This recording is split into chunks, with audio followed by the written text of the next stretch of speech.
Well, good morning and welcome to the third day of action here at the BUCS and BT Outdoor Athletics Championships in Chelmsford. So today really is finals day, where the remaining medals, of course, are going to be decided right until 4:15 with the relay. So we're starting this morning with the men's 5,000 metre finals. First of all, a B final and then A final, while in the field there's the men's triple jump and also qualification in the women's shot put. So shortly we're going to get this 5,000 metre B final underway. Delighted to say that Oscar Frost has joined me from University of Birmingham Athletics Club. So first of all, how's the weekend been for you so far?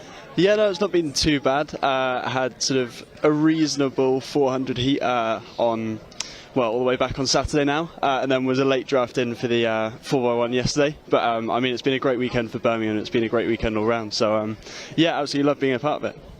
Yeah, and where are you in your university career?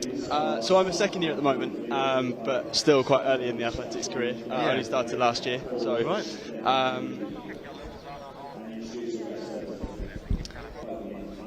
Yeah, no, so just sort of enjoying the journey so far. Off to America next year as well, so that should be quite exciting, but still got a lot of bucks to go, hopefully. Right, you're off to America. Tell me more about that then. So I'm off to the University of Connecticut next year, which was great. Their 400 team is looking pretty good, a lot better than it was when I applied last year. So no, it's really exciting, and then, you know, it's just a great opportunity to go to a new place, experience a new culture. Of course, yeah. I think that there are more and more British athletes starting to go out to America, maybe inspired by what others have done in the past, in years above. Was that what gave you the idea? You saw others doing it?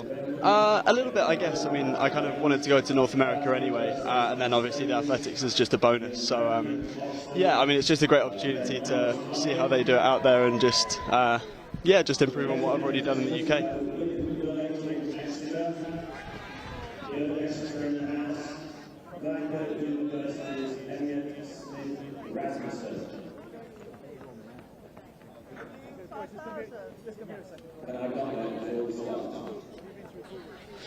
Yeah, fantastic. As you say, it's been a decent weekend so far for Birmingham, but really today is where we'll find out how many champions you have and such. We know Loughborough brought an incredibly strong team.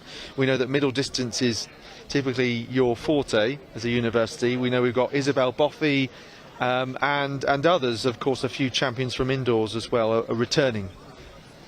Yeah, exactly. I mean, we've got a really strong, especially middle distance core. I mean, we got 5 women through to the 1,500 metre final later. So hopefully a good result in the same final. Well, 4, sorry.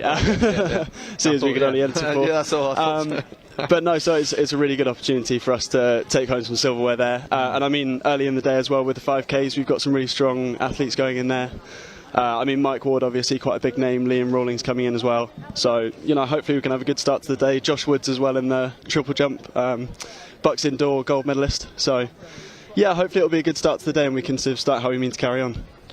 Okay, so we're looking here at all of the names that are part of both of the 5,000 metre finals. So, as I said, the B finals coming up first. So that's the way that we've typically done it at BUCS over the last few years. Incidentally, whether you're in the B or A final is decided by your seed time over the last couple of years, your best time over the last couple of years, but it doesn't include any times that might have been set over the last couple of weeks, after which the entries close. So for the case of Zachary Muhammad of Solent, who's in this, he actually improved his PB from 14:59 to 14:01, but remains in the B final. So it's possible that he could, it's theoretically possible that he could actually run a faster time than a lot of athletes in the A final. That was the case. We caught out Jess Judd a few years ago. She hadn't run a quick 5,000 for a few years, and she ended up winning the B final, but also being the gold medalist because she was faster than anyone else in the A final. So obviously you have to have some way of deciding who's going to be in the A and the B final, and you have to draw some kind of recent times. I don't know how the seeding kind of pulled you in and where it affected in terms of how recently you set a PB. Well, I mean, it didn't really affect me too much in the 4. I mean, I only started doing 4s this year, so so it's always going to be your recent best. Yeah, exactly. So it was all very recent. But I mean, it's obviously good that they get the B final underway first, just in case that the A final's sort of mega race orientated rather than time orientated. So yeah, I mean, it would be great to see someone in the B race come through and run a really quick time and sort of chivvy on those guys in the A race to run the best time possible. Yeah, well, I suppose the A final might be more likely to be a faster race anyway, just because of the amount of faster talent in it. So you say that you only started really in the last year and 400s quite recently. So what other sports have you grown up doing? If that's the, I'm kind of trying to guess at where the answer might be, but yeah. Well, I mean, I kind of did a bit of everything growing up. Right. Sort of, it seemed like everything except athletics, really. Yeah. So yeah, played a lot of cricket for a while, but I mean, I'm kind of settling down into athletics a bit more. I mean, Birmingham's got a great culture in BUCS as well, so. Yeah, I mean, I wouldn't really go anywhere else now. I think it's just a great thing to be a part of, especially at university. Yeah, so you played cricket kind of locally for a club or more than that? Or? Yeah, so I mean, I played at a decent level, sort of county, sort of upper end of county cricket. So which county? Oxfordshire. So yeah, no, it was sort of good while I was doing it, but I knew by the time that sort of university came around that I was kind of ready to move on to something new. Yeah, okay, well, the county cricket season started recently, so you might be following that as well. So, let me take you through who's in this B final. We've got John Fielding of Manchester Met, Ben Winfield of Warwick, Bath's Jack Gum, Mark Bostock of Leeds Beckett, Andrew Johnson of King's College, Luke Burgess of UWE, James Petterson of Southampton, Solent Zachary Muhammad, the one I mentioned to watch out for. You never know though, someone else could really smash their PB. Exeter's Nathan Goddard, Will Bowen of Nottingham, Matthew Fuller of Oxford, Ryosuke Itomi of Sussex, Ben Kirkman of Edge Hill, Ewan Wheelwright of Leeds, Max Davis of Bath, Oxford's Milan Campion, Ben Miles of Cardiff, Will Aitken of Exeter, Elliot Smith Rasmussen of Bangor. So quite a range of lifetime bests among these athletes, but you also get that across the team. So for example, I mean, you're on the same team as Isabel Bothy, who's a European champion at a kind of under 23, under 20 level. But then you've also got some athletes who are quite new to it. So what's it like blending everyone together in that way? And also not just track and field athletes, it's a real mix. Yeah, I mean, like I said, it's a great culture in the club at the moment. I mean, Izzy's actually quite a good friend of mine anyway, so yeah, I mean, it's the kind of thing where obviously we all train together. We're all kind of there for the same reason, which is to run the best time possible come BUCS or come later in the season. So yeah, I mean, it's not the case that anyone's excluded or sort of anyone's preferred because they've got a better time. Or, I mean, obviously Izzy's got a lot of accolades to her name, but you know, she's still the same part of the club as everyone else, even though she's sort of quite a big name. Sure, yes, no, I definitely get the sense of that, the camaraderie and spirit, and yeah, obviously travelling as quite of a large contingent. I think Johnny Curry was here on the first day, which was a Saturday, although it's confusing when it's a kind of 3-day weekend to remember what days it is, a bit like Christmas. But yes, he was saying it's the largest outdoor team. So, how were we talking like 2 coaches worth or what? You know? Well, maybe we should have sort of had 2 coaches. That's sort of still up in the air whether we can get everyone back. It's such a big team. Right. So. No, I mean, it's been stacked coaches. Yesterday we didn't have a seat free on the way back. Right. So, yeah, we've been really filling the coaches. It's been great to have such a big work contingent, especially seeing as pretty much all of us are in the same hotel. So, sort of going out for meals and things have been a bit difficult, definitely booking ahead. But no, it's been a great weekend and sort of great to get so many people down as well. So, coming through the first kilometre then, 2:47.21. We can see, I believe that's Zachary Muhammad at the front, and then Mark Bostock of Leeds Beckett. So these two coming through here. So, as someone who's come to athletics over the last couple of years, what got you towards deciding that the 400 metres was something to concentrate on? Why not the 5,000 metres? Well, I mean, you know, it's the kind of thing where all that I've watched in athletics I've really enjoyed. I mean, I don't think I'll be transitioning to the 5,000 metres anytime soon, but you know, it's great to see the tactics that go on in there. I mean, I started off as a 1 and a 2 runner, but just sort of didn't think that they were quite for me, so gave 4 a go so far this year, and I'm sort of settling into it quite nicely. So I think that's sort of where I'm looking for the future, definitely. Yes, well, Mari Smith, who's a former University of Birmingham student, someone who I think has run 4x400 metres, but has also run cross country, and I'm sure up to the, I think probably up to the 5,000, certainly 1,500. So you never know. There's some people at Birmingham with quite a lot of diversity that we've seen over the last few years. No, definitely, and I mean you'll see that in our 4x4 team later, I imagine. We've got some great athletes coming down from sort of the 8s. For example, we've got Harry Fisher, who ran a great semi-final yesterday, just missing out on getting into the final today, so he'll be looking to channel some of those emotions into that 4x4 leg. Yes, well, Birmingham, of course, the defending champions in the 4x4, because they won it 3 years ago. That was a fantastic race. I mean, the 4x1 is obviously sometimes looked out for in the international circuit because you've got so many changeovers in quick succession, but sometimes the 4x4 in this kind of scenario, you've got someone coming from way back just because maybe the last leg runner is really tired or isn't used to running a 4x4, so it certainly makes up for some great racing. But you were part of the 4x1, in fact. Yeah. I was, yeah, which I think I'm probably one of the only people who was a 4x1, well, a 400 individual, and then ended up being in the 4x1, which, you know, was a great experience. But I agree that, you know, watching the 4x4 was great, and it was great to see Jack Cocking as well, who anchored us to the win in the last BUCS 4x4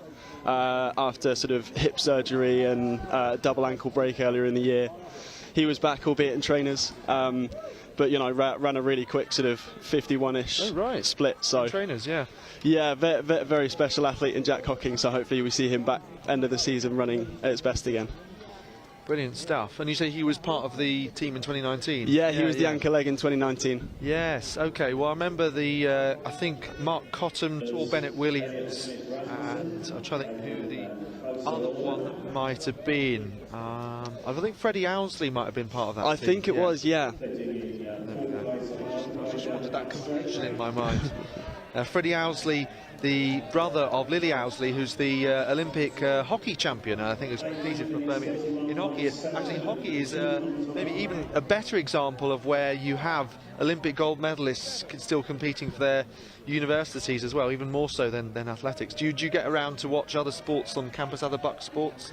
I do a little bit. I mean, Birmingham's great for student media. I mean, we've got Burn FM, which is the kind of student radio station. Hey, I used to be part of Burn FM. Oh, really? Back in the day, yeah. Oh, that's great. Well, I mean, you know, they get round to a lot of BUCS fixtures, so end up watching lots of stuff and commentating, which is always nice to sort of have that.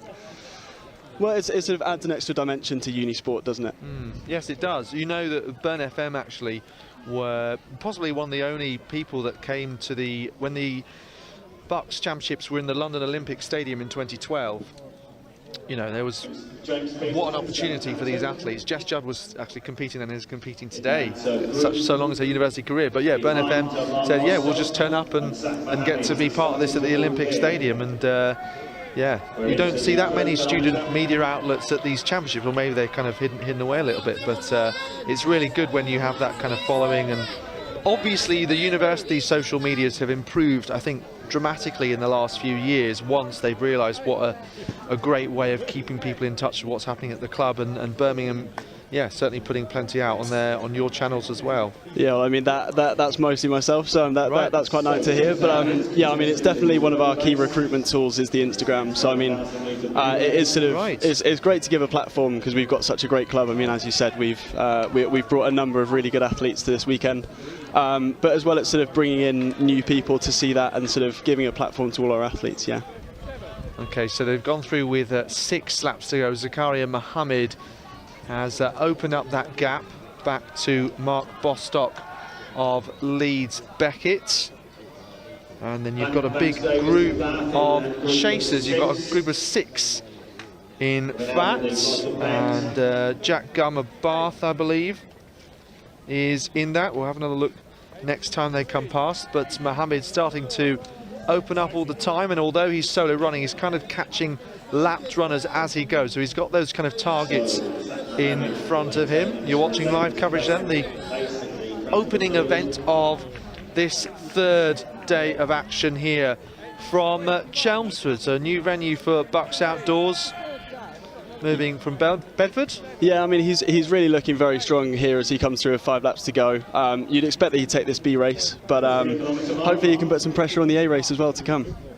So 8:23 coming through the mark with 2k to go now and 3 completed.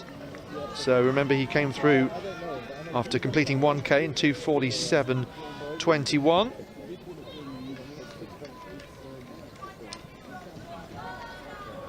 So probably on for a lifetime best here. We'll wait and see how big that is. Of course, 14:01, that recent time that he set a couple of weeks ago. The athlete who was at 9th at the European Cross Country Championships in the under-23 race. Yeah, if he can keep this form going, it seems that he would be running a lifetime best, we'd hope, which is great. I mean, it's great to see athletes sort of bringing their best performances for this big championships as well. Yeah, could be on for around 13:50. Let's wait and see. So he's going to come through now with 4 laps to go. And Mark Bostock is just midway through this home straight. So he's about 7 seconds even behind.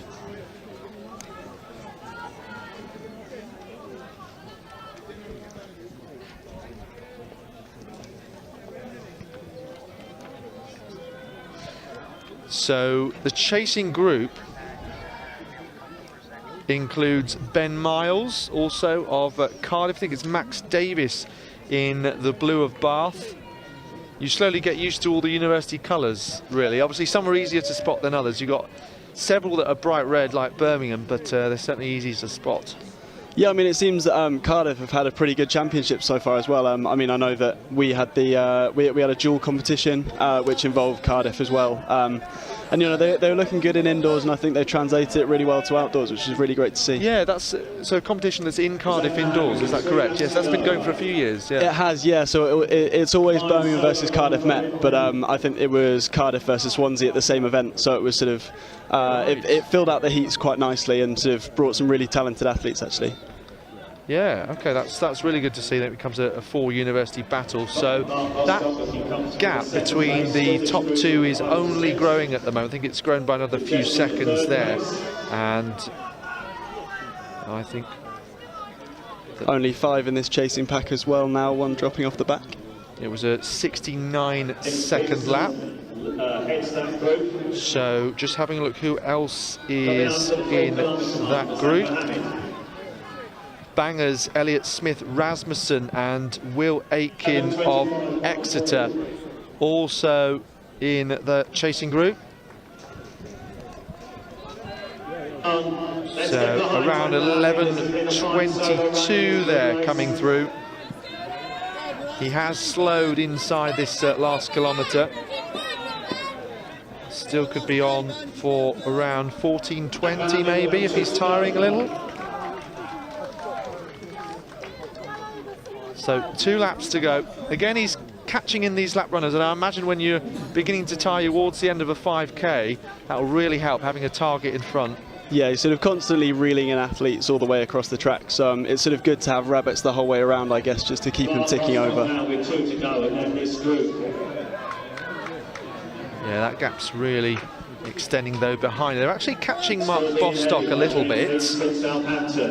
Yeah, well, I mean, there seems to be a little bit of a gap where Mark Bostock's running, actually, where he has sort of... He seems to have less rabbits, actually, so maybe he's sort of a little bit more on his own and sort of struggling to keep up that pace for this final part of the race, but let's hope that he holds it together. Yeah, so we've got James Petterson now starting to lead that group. He's in 3rd place in this, which is a B final, don't forget. So Ben Miles of Cardiff it is in the red vest, and as I mentioned, Elliot Smith Rasmussen and Will Aitken, and the other athlete is Max Davis of Bath. So those are athletes from 3rd, 4th, 5th, 6th, 7th. So Muhammad is going to hear the welcome sound of the bell. So 13, 10, 15 even.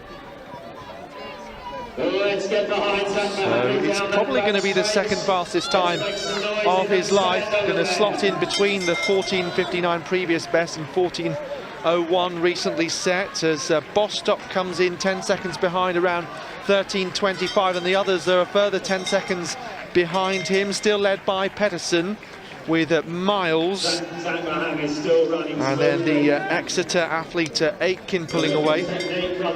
Aitken actually made his 5,000 metre debut recently in Exeter, 14:49 he set there, so actually he's probably very close to that time, around 20 seconds behind our leader. Ben Miles is actually moved into third place now, but here comes Zachary Muhammad. Might just be able to see Bostock flashing in top of the screen, banging along the advertising hoardings here. Zachary Muhammad wins the B final around 14:15. It was a fast last lap. Mark Bostock of Leeds Beckett now. Great to see him holding off the chasing pack as well, coming in second place. Yes, because it was a really quick finish here from Ben Miles, Will Aitken, and then Petterson in fifth place. Yeah, great effort from that chasing pack, getting close to Mark Bostock at the end, but I mean he held on really well to get that silver in the B final. And Max Davis coming in sixth, I believe, and then the banger athlete Elliot Smith Rasmussen. So what's that? Seventh place, Jack Gum, eighth, and Luke Burgess ninth. John Fielding finishing 10th. Ben Winfield of Warwick 11th. So, and this is also an event, you know, no disrespect to anyone, that athletes will come here and they'll be proud to have finished the 5,000 metres, to have been part of the team for the event, I think. No, exactly. I mean, we definitely saw that at BUCS Cross Country as well. I mean, the people winning the BUCS Cross Country B race, well, I mean, you wouldn't think of them as B runners whatsoever. I mean, we had Ethan O'Shea in the 1,500 metres, for example. He came home with gold, actually, from the BUCS Cross Country short course. Yeah. And, you know, he's a fantastic athlete. So, I mean, even though this race sort of has the mark of a B race, it still has some great athletes in it. I mean, we saw Zach Muhammad just running a pretty stellar time, actually. Yeah, so were you at the cross country yourself? I wasn't myself, but I mean, sort of running the PR for Birmingham, you sort of get to see all the results coming through, which was obviously a really great weekend for us at Birmingham. Yeah, and such big teams, as you say. I think that would probably be two coaches worth. Certainly I went to the BUCS cross country with Burn FM, and we were able to go on the team coach, and I remember there were two coaches. I remember also there was like the captain gave a sort of rap. Yeah, no, they still do that. They still do that. No, Charlie Davis and Elsa Palmer, actually, both of the cross captains gave pretty good rapping skills, but I mean, it was a shame that Charlie Davis wasn't able to run in his last ever BUCS cross country, but I have seen him this morning. He's made the trek from Birmingham to Chelmsford here today, so yeah, he'll be watching with excitement for this 5K final. Well, you say the trek. I mean, there are some universities travelling from certainly further, and that's one of the things, isn't it? You know, coming from all the way in Scotland, but some athletes making regular trips down to compete in the south of England. What's interesting is that at home there's been loads and loads of support for Birmingham University. Jack Johnson, for example.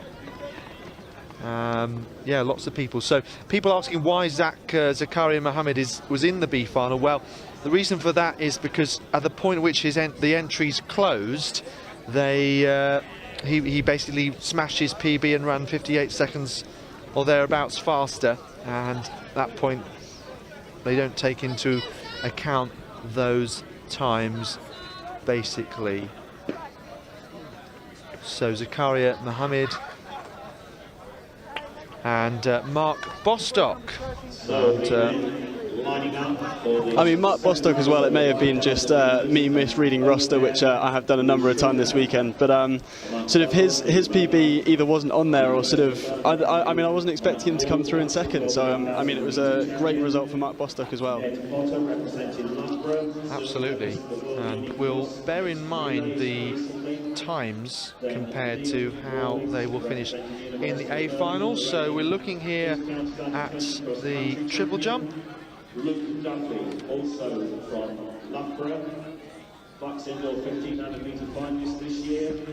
Sheffield University's Alfie Manthorpe, who took the BUCS 10,000 metre title at Loughborough. So men's triple jump final underway. So that's Xavier Moore of Birmingham. I think that might be BCU actually. Yeah, no, so we've got both Joshes in the triple jump final at UOB. We've got Josh Woods, who was the gold medalist at BUCS Indoors, and then Josh Knox, who again made the final at BUCS Indoors, so hopefully we can have a good result in that triple jump.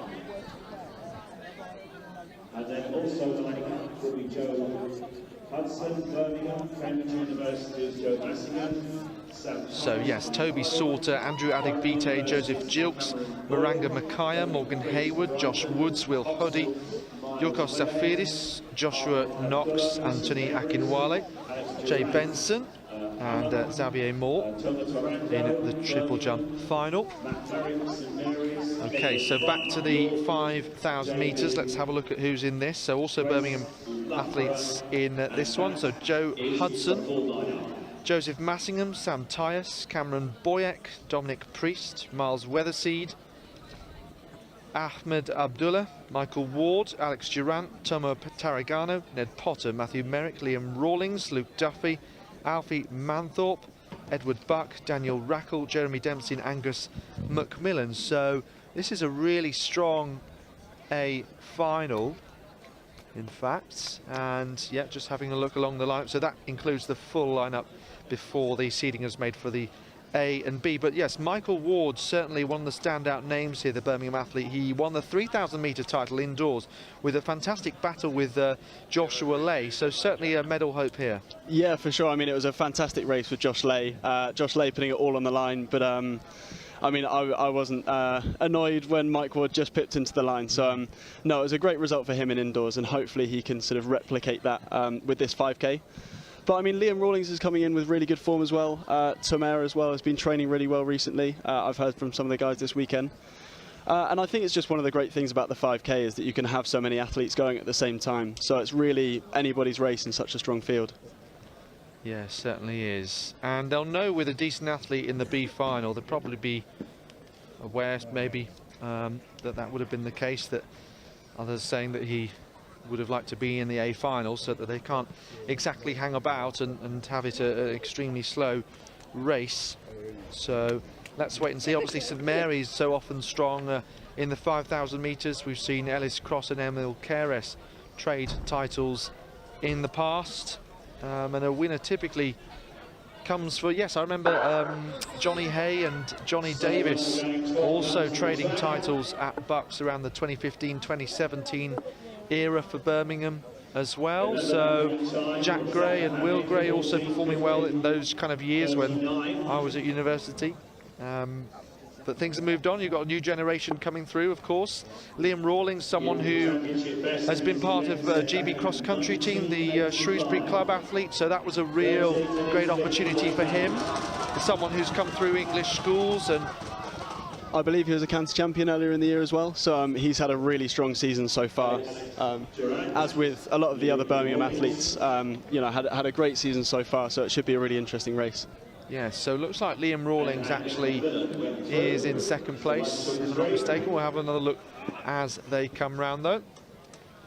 So also split screen, we've got great to make use of the split screen technology. That was Josh Woods just going in the triple jump as well, one of the favourites for the weekend. It was him and Gilks. What was his? Matthew Gilks. Matthew Gilks. That's Joseph Gilks. Even. Joseph Gilks. Matthew Gilks is a former Blackpool goalkeeper in the Premier League. Yeah. So no, not him. Not quite him in that case. But no, Joseph Gilks had a great showing in the heats, just pipping Josh Woods, I believe. But Josh Woods coming off 2 red flags actually in the heats, which he wasn't so happy with. But I think that first jump looks to be, he looks to be quite happy with that, so hopefully he can sort of secure a medal definitely and make that gold hopefully for Birmingham. Yeah, so lots of look at all this BUCS support. So you've got Jack Johnson saying Liam Rawlings Sunderland Ultra. Samuel Davies says let's go BUCS. Elliot Moran as well. Yeah, Elliot Moran.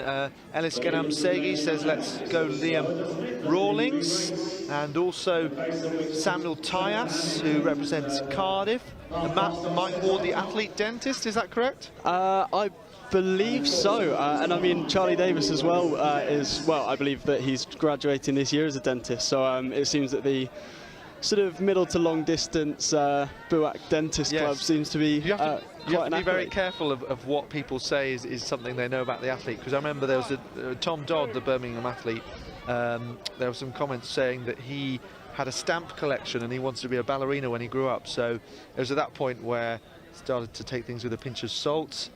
Jack Johnson says big run expected from Tomer the Spice Ran, and he hates 7:45 kickoffs, incidentally. Okay, so lots of support here. Yeah, well, I think that's a testament to just how tight-knit this Birmingham group is this year. The fact that, I mean, obviously, as we've already mentioned, Charlie Davis coming down for the event, but all of these guys watching on the live stream and commenting. So it's great to see sort of support online as well as in person. Well, do you know what's interesting? Because the B final, they went through in 2:47. They've gone through in 2:58 here. So they'll have to get a move on. Well, I mean, that's the beauty of the B race being first, isn't it? That they should have that in the back of their minds, that that Zach sort of run that great time in the first race, so that should give them a kick on for later on. I guess so, but they'll be in the call room, and a lot of athletes don't like to know what others have run, really, so it's a difficult one. I don't know. Well, I mean, it's good for the neutral, who sort of wants to see the underdog from the B race come through and sort of have a great result. But I mean, yeah, I expect that we'll see them winding it up in the sort of middle to later laps, especially seeing as Zach was running on his own towards the end of the race. So, no, but that's a very interesting start. Yeah, I mean, yeah, we noticed that Zach began to slow, didn't he? He was... someone's joking on the chat that they won't break 20 minutes at this pace.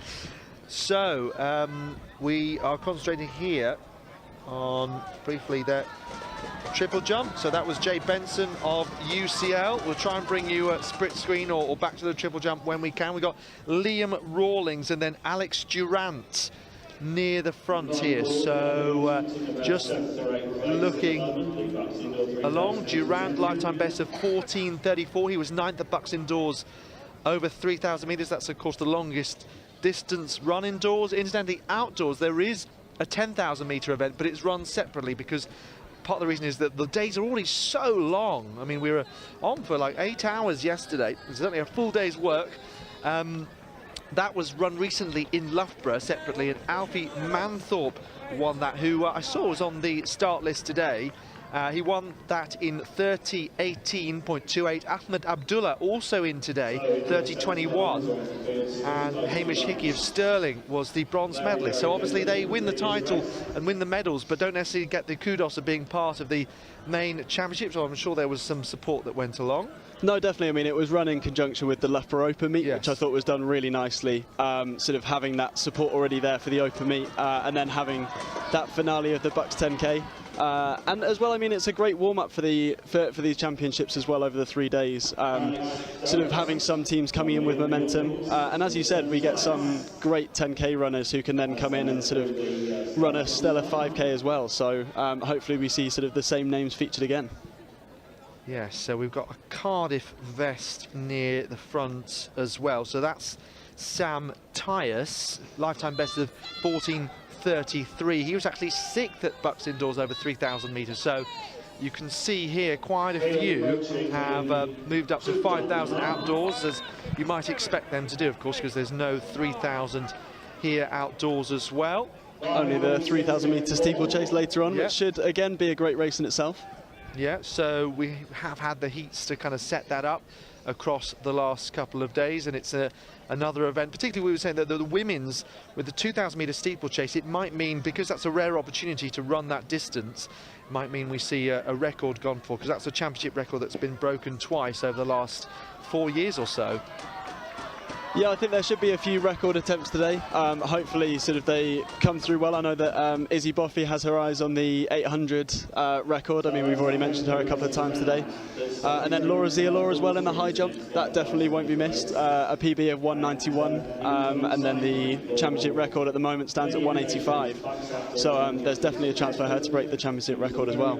Okay, so also near the front of this group, we've got Cameron Boyak in the white and purple of Durham, or Palatinate as they like to call it. So he's got a lifetime best of 14:08 for 5K. He was previously, you may remember, back in 2015, he represented Britain at the European Under-23s over 1,500 metres and came 7th. But this is actually his first track comp in 5 years, so sometime. So presumably that would have been some injuries. I don't know more about his personal situation. So others, Michael Ward is also near the front, just behind Liam Rawlings. Ned Potter is in this leading group, another one who is among the top few ranked. Potter 14:13.37. This is actually his first BUCS track event, the Loughborough Students. So he's the first of the Loughborough athletes. He's in 4th place at the moment. And then the Durham man is just on his shoulders. Cameron even Boyak in about 5th place. And Michael Ward now moving up into 2nd. So it's a Birmingham 1-2, it looks like. Yeah, and I mean, it's great to see that they're still sort of reasonably bunched up. It's sort of getting more strung out as the laps go on. But I mean, they haven't really developed into a leading pack quite yet. You've sort of got a couple of athletes who are sort of creating a little bit of a gap at the back, but it is still Liam Rawlings and Mike Ward who are leading the way for Birmingham. Yes, and they may be keen to push on this pace, so they're going to come through here, down this home straight, with 2 kilometres to go. So I think it was 8:23 was the split for Muhammad. So goodness me, we're going to be, what, 25 seconds? Yeah, they need to start winding up the pace quite soon, I think, if they want to if they want to get close to Zach Muhammad. I mean, that would be a true underdog story, wouldn't it, if Zach Muhammad came through and medalled in this 5,000 metres. So they are 27 seconds off the 3K split. Now we know that in the 5K, the 4th kilometre is sometimes really quite crucial. It's where athletes begin to tire a little, and well, there was a slower kilometre, wasn't it, for Muhammad? So maybe that is where the opportunity is going to come from. And I mean, it seems though Mike Ward is sort of turning the screw a little bit in this so far. I mean, he's just taken the front and Liam Rawlings has dropped back a little bit. So you'd guess that that's because Mike Ward has sort of started geeing up the pace a little bit. Maybe he's got one eye on the clock, or maybe he's just wanting to sort of string out this pack a little bit. Yes, well, it might still be too little too late. So as you said, Ward at the front. And I think Ned Potter still the first of the Loughborough athletes. So it'll be 4 laps to go. Ahmed Abdullah of St Mary's making a first appearance near the front.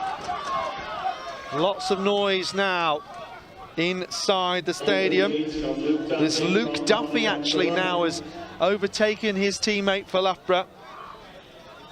And he's in 2nd, and then Ward leading, with Duffy in 2nd, Abdullah it is in 3rd place. Liam Rawlings has dropped right back. Yeah, I'm not really sure what's happened to Liam Rawlings there, but I mean, it's good to see Mike Ward sort of carrying on the pace up front. I mean, it's very easy to look at people sort of dropping back and sort of you don't notice the change in pace up front, so it might just be that leading group that we've just been talking about sort of geeing up their pace.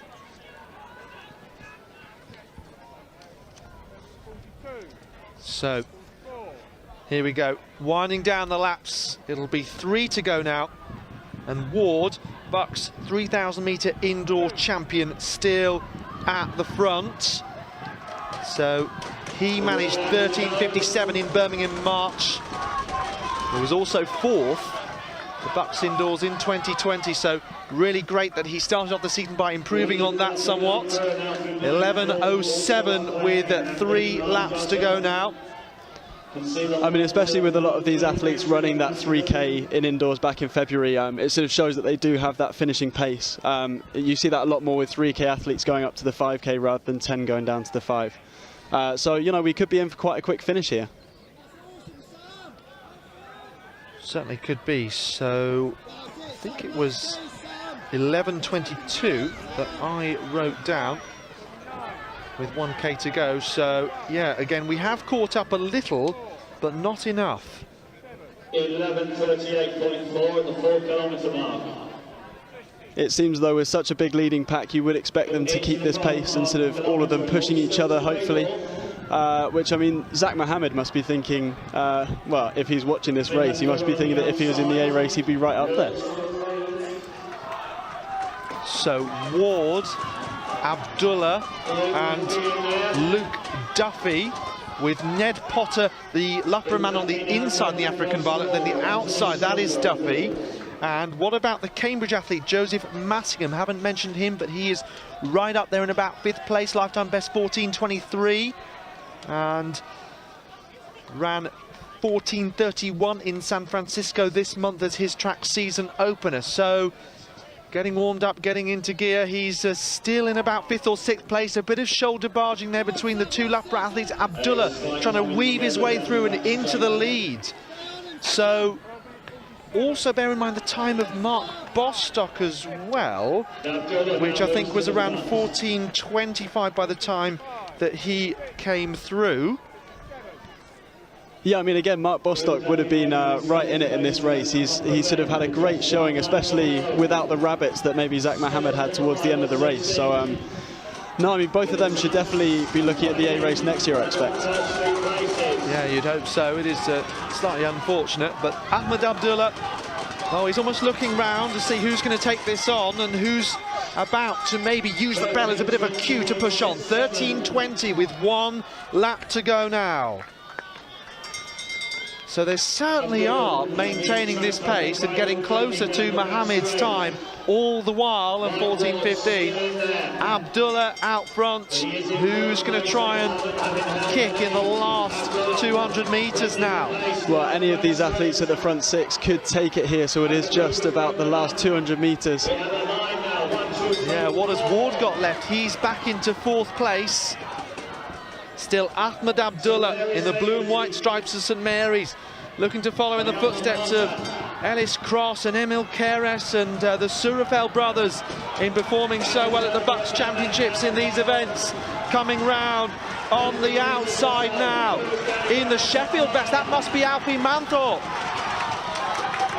But Luke Duffy it is from Manthorpe from Ward in 14:18.81. Oh wow, so I make it that in that case Duffy would be 2nd overall across the 2 finals, if I'm not mistaken, because it was 14:15 and he's come through in 14:18. Well, that is a turn up for the BUCS, isn't it? Well, I mean, it's unconfirmed so far, but it seems that Zach Muhammad, who ran in the first race, may have come through for a gold medal in a real underdog story here. Yeah, that's what we certainly think. It happened a few years ago with Jess Judd. I think it was maybe 2018. She did a double, and one of those that she won was the 5,000 metres, and she was faster than Becca Murray in the A finals. Similar sort of circumstance related to recent seed times used, and yeah, not completely confirmed, but she certainly on that day, she stood on the top step of the podium. Zachary Muhammad was obviously a solo run as well. Yeah, no, I mean, what an impressive run from him coming in today and sort of running such a good leg in the first race that we saw earlier. I mean, it would have been impressive to see him in the A race, but maybe it's worked in his favour running on his own. Well, yes, possibly. We did wonder. So yeah, so Duffy 14:18.81. These are all unofficial times, but we did see Muhammad come through 14:15 and then Manthorpe very close behind. So without having full confirmation, which I'm sure we'll have soon, we think the medalists being Muhammad of Solent gold, and then Duffy of Loughborough silver, and then Manthorpe of Sheffield adding bronze in the 5,000 to his gold medal from the 10,000 metres won in Loughborough. Okay, so it's the triple jump final also. Unfortunately, the bit of a shortage of field officials, so we don't have scoreboards for this event, but the results being noted down by the officials, and they will appear on the Roster Athletics app. As now Josh Woods is just at the top of his run-up here, seems to be geeing up for his next attempt. and he'll definitely be looking for a good finish today. I mean, as we just said, we don't have the results straight away up here, but it should be a very good final between the two jumpers there. Yeah, should be. It was a good final yesterday with Lily Hulland, another GB Junior representative, beaten by Emily Gargan. They had a good battle indoors and it was resumed outdoors. Yeah, Birmingham having quite a few good jumpers, it seems. Lawrence Davis, a previous winner of the indoor title for the triple jump. Yeah, I mean, Josh Woods, as I said, won gold in Sheffield earlier on this year. And then we have Sam Kigali later on in the long jump, who'll be looking for a good result as Josh Woods takes his attempt here. In the men's triple jump, we are into the third round. Josh Woods. And he's just giving it the double thumbs up, so hopefully that's a good jump for him. Yeah, so we're into the third round now. Can he take the BUCS outdoor title to go alongside his indoor title? And I mean, Josh will jump later in the long jump as well, so it's great to see him sort of going across both of the events actually as well. Yeah, I think Jake Berkey is out at the moment. He is, yeah, after a stellar gold medal in the indoors. He's had some problems with injury in the last few seasons. So yeah, it's a real shame not seeing our club president out here, but I'm sure he'll be watching along at home, and hopefully there are bigger things to come for him as well. And he's heading off to America next year as well, I believe. Brilliant, yeah. Okay, so I believe this is UCL student that we saw before, Jay Benson. So I believe certainly we are in the third round, not able to execute the jump there. So, by the way, joining me is the voice of Oscar Frost of the University of Birmingham, hence the insight on that club. And yeah, you've had lots of support, people watching along all weekend, which is great to see. What are you particularly excited about today? Well, I mean, in these 400 hurdle finals coming up now, I mean, one of my good friends again, Orla Brennan, is running in this race, and hopefully will run a great time, along with Louise Robinson as well. And then we have Panache Majuro as well, running in the men's final later on today. So yeah, we've got a great 4 hurdles contingent in at the moment, so hopefully they can bring home some silverware. Especially after it seems that Mike Ward was just pipped out in that 5K just now. Yeah, absolutely. It's hard to know actually how much information the athletes knew when starting that race. Less so maybe during it, but I mean they did have the clock for company, but I'm not sure whether they would have known the time of Muhammad before starting. No, well, I mean, that's the sort of beauty of finals racing, isn't it? Yeah. That you don't necessarily go in with personal bests, and it's often the best racer rather than the fastest runner who wins, which we love to see. And I mean, it's just great for Zach Muhammad to have run such a good race. I mean, it's still unconfirmed that he's got the gold medal, but either way, he's run an absolutely fantastic race today. Yeah, certainly there is precedent for the B final winner coming through to win overall. Just waiting for those times to come through. Yes, so confirmed. Certainly the time is confirmed for Muhammad. It's showing as a PB on the app, but that's not registering his recent 14:01 that he ran earlier this month.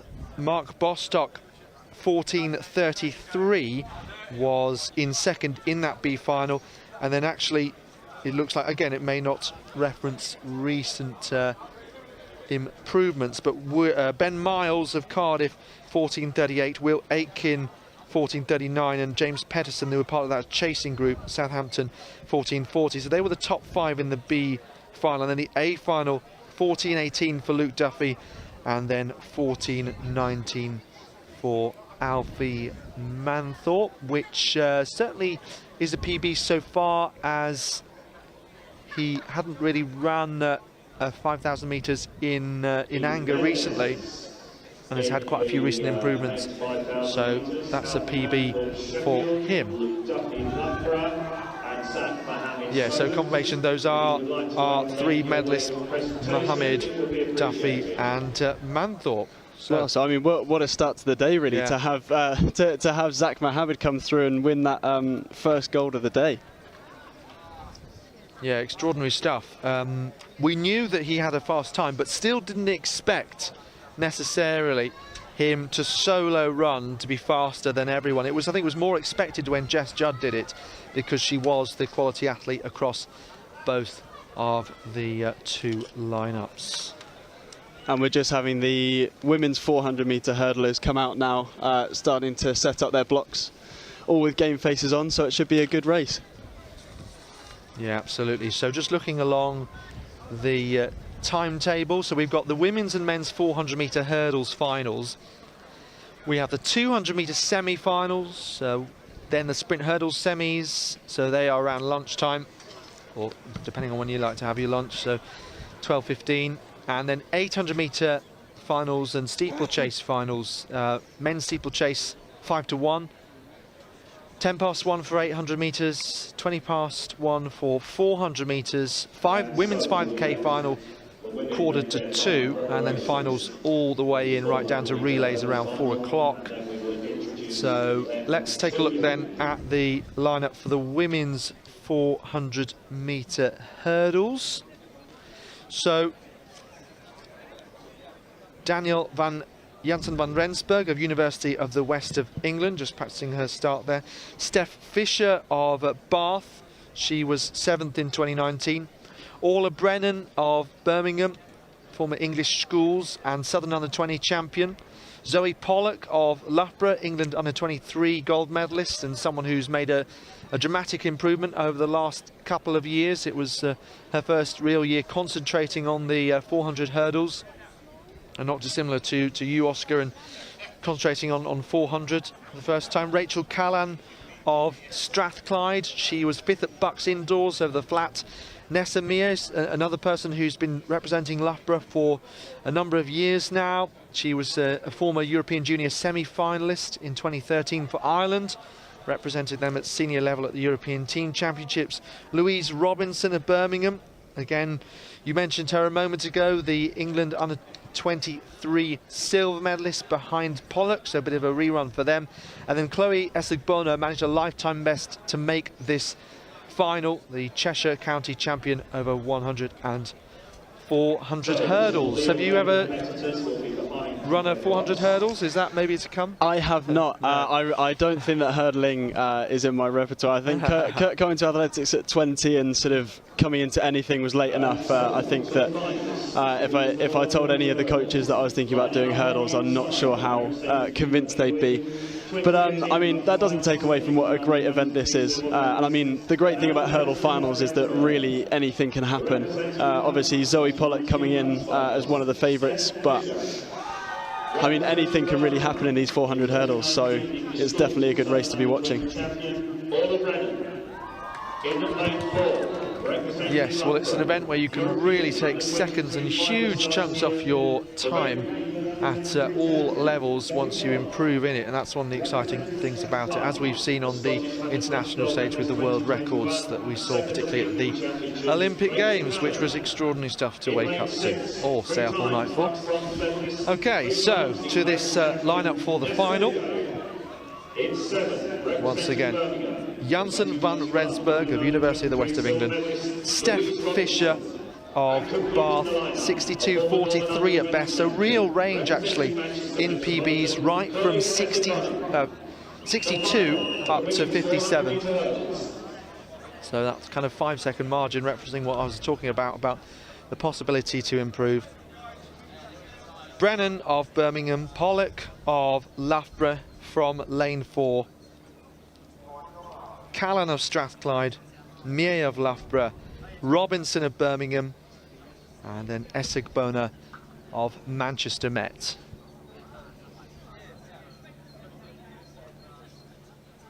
The final of the women's 400-meter hurdles.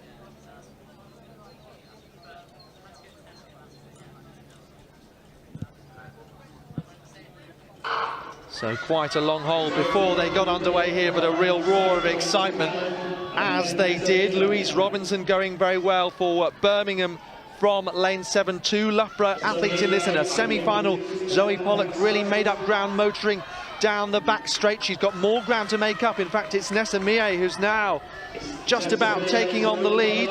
Pollock trying to respond and come through as well. It could be a Loughborough 1-2 here. Yeah, Zoe Pollock running really well down that back straight, so if she can put together a good finish here, she should do well. What about Orla Brennan coming through right on the inside? Watch out for her, but it should be between Mie and Pollock over these last couple of barriers here. Nessa Mie just shading it. And Here comes Zoe Pollock. It's a Loughborough 1-2. It looks like they both came over the hurdles last. And Orla Brennan pushing now.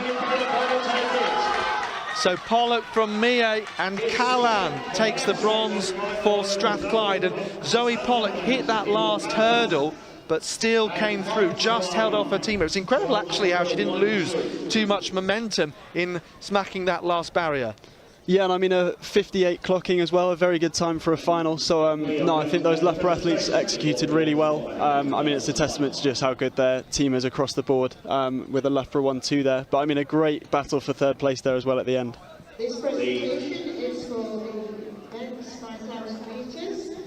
Bronze medalist from Sheffield University in 1922, Timetable. So a few moments ago we saw the 5,000 metre finals, and Zachary Muhammad 14:15 winning the B final and faster than the A final, and he was seeded in the B final because when entries closed his time was 14:59 and he did improve it to 14:01 very recently. Alfie Manthorpe taking the bronze for Sheffield. Luke Duffy taking the silver for Loughborough. He won the A final in 14:18. So 3 seconds slower than Muhammad. At one point they were 25 seconds behind Muhammad's time and they rallied together, whereas Muhammad ran solo. So they were actually not too far away in the end. So it leaves you wondering what could have been possible had they kicked on earlier. No, exactly. I mean, you could see the pace sort of winding up towards the end of the race, and you could tell that they would have been reeling in. You were kind of guessing where Zach Muhammad would have been towards the end of that race. But yeah, I mean, they just left it too little too late, you feel. I mean, as you said, sort of over 20 seconds was the gap at one point, and at the end of the day, that was just too much to overcome.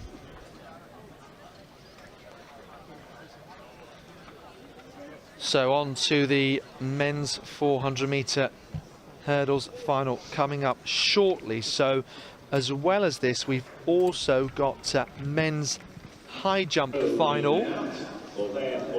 So hopefully we'll get a sense of where the bar is at. Hopefully we'll get that scoreboard turned around so everyone in the stadium and us can see. I can tell you that that is Nathan Ramsey of Newcastle as we head back to the triple.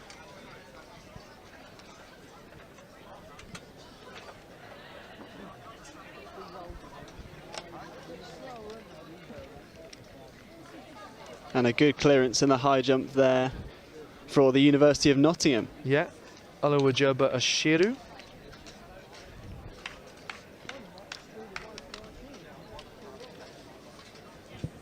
And now Evan Campbell of the University of Birmingham going for that high jump now. Oh, just clipping the bar there.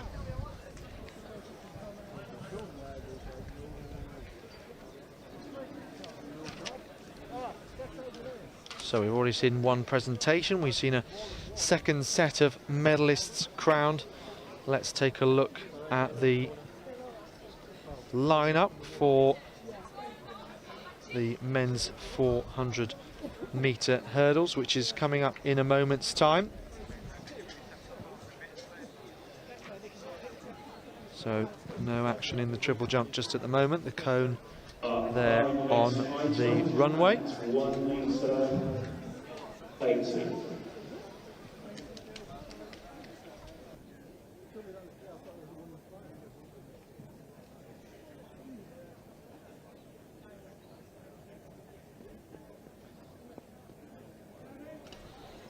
So let's take a look at the lineup then. David Adeyiti of Loughborough, a lifetime best coming into this in order to qualify.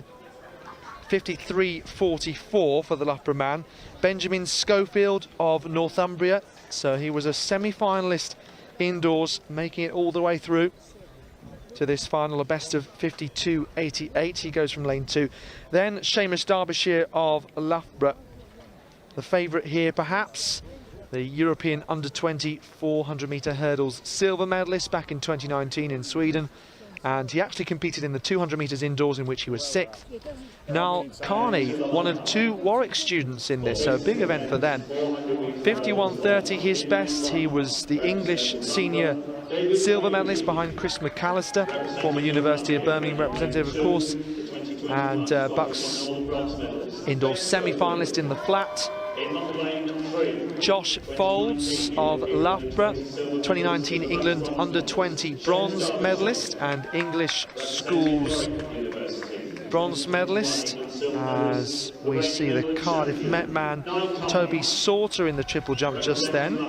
Panache Majuru of Birmingham, he was 4th at the Midlands Championships over 200 metres, 52.44 at best. George Seary of Warwick, he is the English schools reigning champion.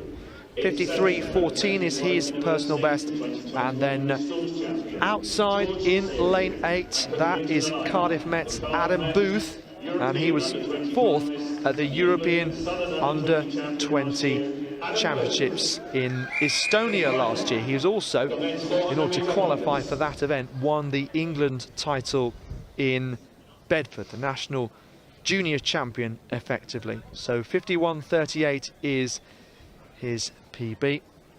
Having a look there at Maranga Makaya of Oxford in the triple jump.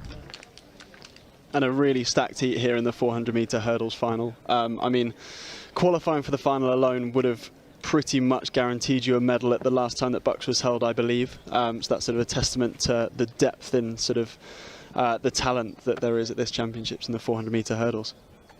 Yeah, so 2 athletes that are sub 51 seconds stand out really. Seamus Derbyshire from 3, Foles from 5, the final of the men's 400-metre hurdles. So Derbyshire driving away. Actually, Niall Carney gets a really good start on his outside. David Adeyiti, can he make yet another PB? Seamus Derbyshire clatters the hurdle and is out. So that was potentially the gold medal favourite, is now knocked out. Majuru going well right on the inside. He passes Adam Booth just about. What about in the centre? Josh Foles from 5. He's under pressure as well. Niall Carney still in this. So maybe Majuru will just about lead, but others closing in on him. Coming down the home straight now. And Majuru seems to be leading down the back straight.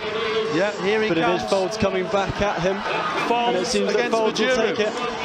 So Foles takes the title from Majuru, and then Booth was battling with Carney for the bronze medal, 51.70. So absolutely gutting for Seamus Derbyshire there, as you said, one of the favourites coming in, and such a well-established athlete at these championships. It was really unfortunate to see him clatter a hurdle so early on. Yeah, I think it was the first hurdle. In fact, it must have been. But yeah, unfortunate for Seamus Derbyshire to hit that hurdle. I suppose, given an athlete of international quality, would maybe prefer it happened in these championships and not an event which might qualify him, or where he might be at the international stage. And I'm sure he'll learn from that. But that happened to Chris McAllister once, hitting a hurdle. He was actually in the lead of the BUCS championships, and that was gutting for him and Birmingham. And Conor Henderson, the Scottish student, came through to win that day. So we have the result here then. You can see Pollock from Mie of Loughborough, just under 0.2 of a second. Little way back then to Rachel Callan and Brennan, who are fighting over 3rd and 4th. They're almost coming through in pairs, what I like to call kind of Noah's Ark style, 2 by 2. No, I mean, they were great 400 hurdles finals. I mean, as we've sort of been saying before, that when you get to a hurdles final, you know that anything can happen.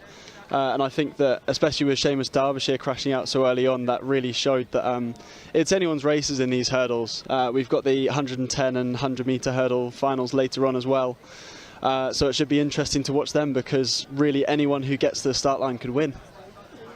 Yeah, absolutely. So Zoe Pollock adding another title to her collection, of course winning the England Under-23 title. As we go back to the high jump. So Oscar Frost joining me from Birmingham. It'd be great to have you with us across this kind of first hour of action. So what is it that's so special, just to round off, about what it's like to be part of a team this weekend?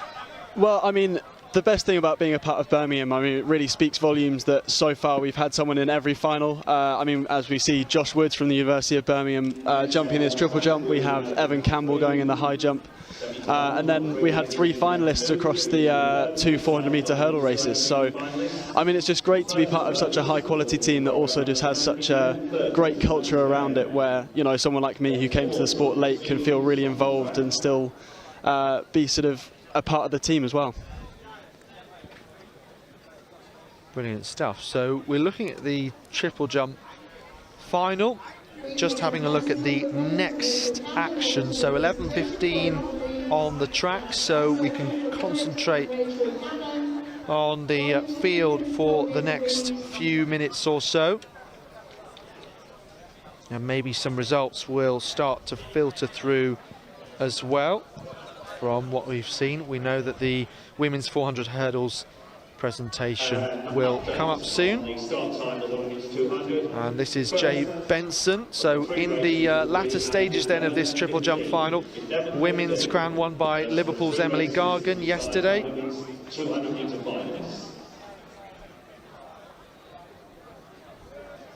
Benson of UCL in the purple and pale blue. Well, Oscar, it's been fabulous to have you join us this morning and add some insight.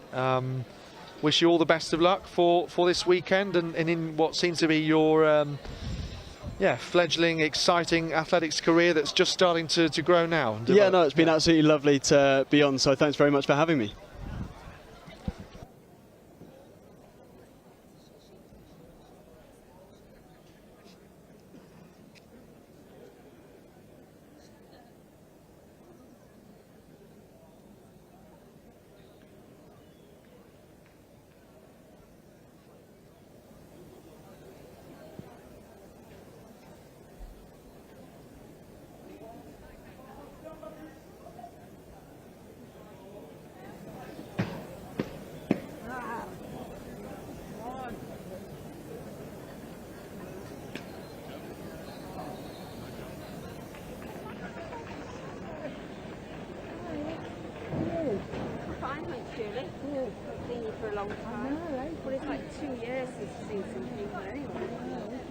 The bar in men's high jump, Rawlings race of 5.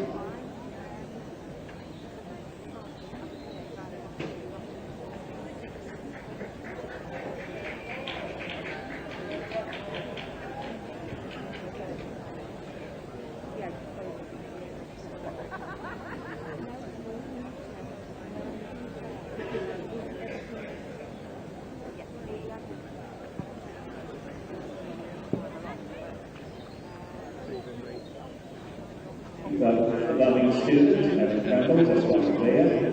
Second attempt at 185. Left on best of 203. I've got a spare one in my pocket, so I can work it from behind you. I've got a spare one in my pocket. 1 metre 88.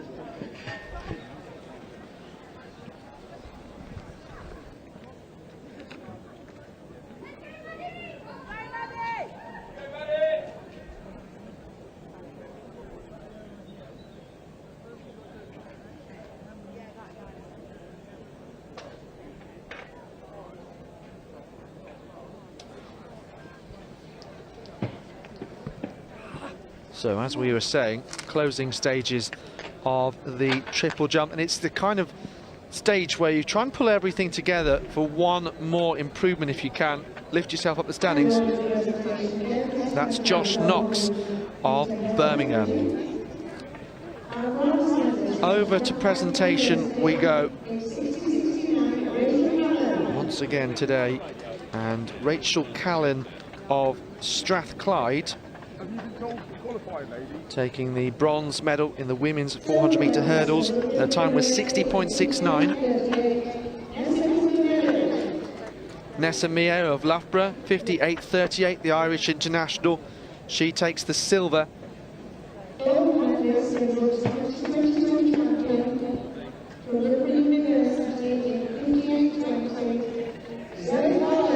Zoe Pollock, though, taking the title, and I'm sure that Mia would have wanted to win. It was very close, and Pollock hit that last hurdle. Mia, who's been a medalist in the past, and Pollock, who won the England Under-23 title last year, went to the Euros. So beating her more experienced teammates.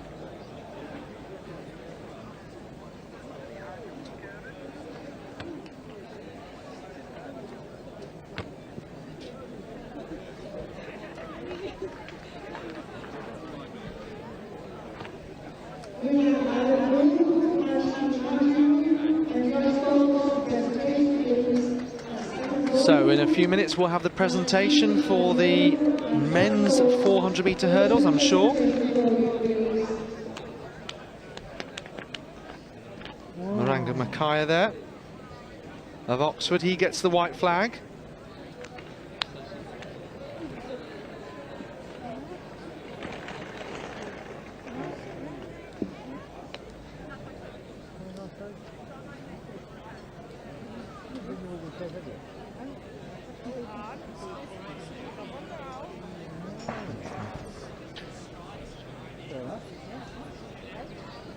That's why Jill's a bit more relaxed now, just because no hurt.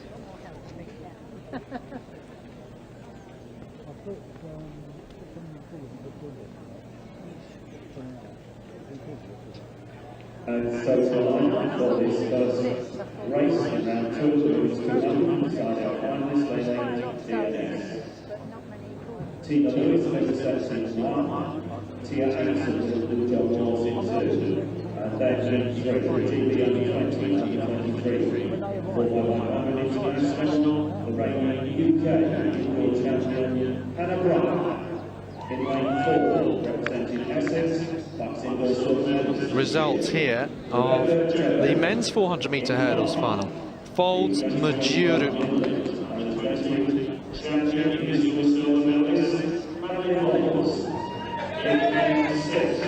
And Booth just got up there for that bronze medal. From the University of London, the 2019 Schools Champion, the Coach Ellis. Race 1 of 3. Round 2, women's 200.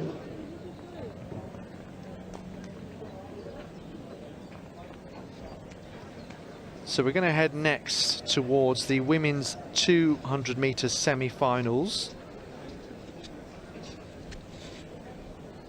of which there will be 3. Not scheduled to go off for another 7 minutes, so we might just be ahead of schedule a little bit. I can tell you the bar is at 188 in the high jump. Not all athletes have entered yet, and we are at second attempts at that particular height. Closing stages of the triple jump as well. On your mark.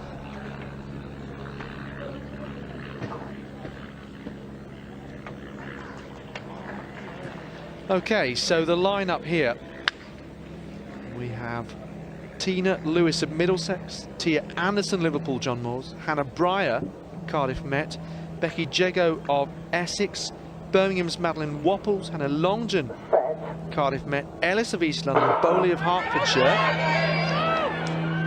So really strong getaway by Hannah Breyer as always. Of course, she's won the BUCS indoor 60-metre title 3 times and a silver medalist outdoors a couple of years ago. Here comes Hannah Breyer, hoping to be in one of those 2 automatic spots, which she will be, along with Becky Jago, with Longdon coming home 3rd from Wapples in 4th. 23.85. The 2020 BUCS Indoor Silver medalist, Hannah. So it's possible that mid-24s will be good enough to make it through to the final.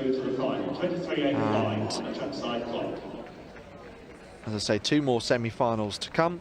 We'll see the likes of Laura Turley, former 400-metre medalist, Megan Webber, 100-metre finalist here yesterday, Mary Abici. Also in the last semi-final, Sarah Malone, Rebecca Matheson, 100-metre finalists themselves, and Ellie Booker, GB Junior International, Sheffield Hallam. So she'll go in the 3rd semi-final in a few moments' time. Last few jumps here, though, in the triple, Josh Woods of Birmingham. So those results will come through on the Roster Athletics app.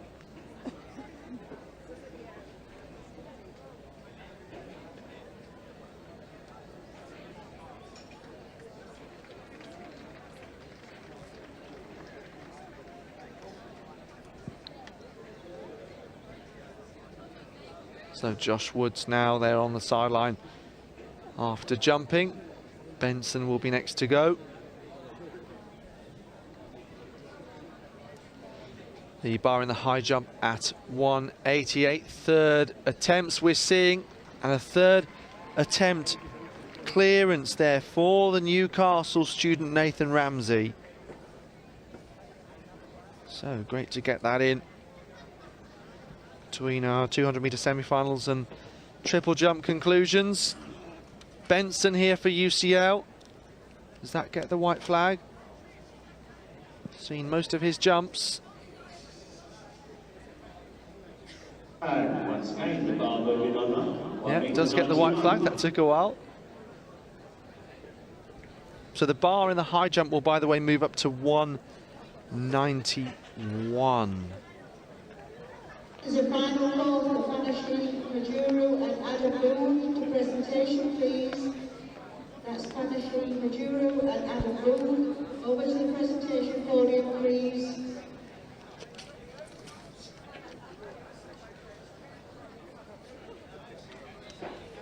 So men's high jump final. Tom Quisser of Leeds Beckett.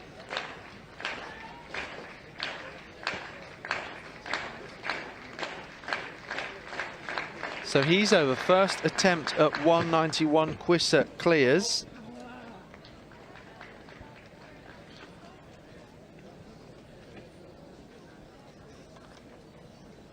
There's one delighted athlete in the triple jump.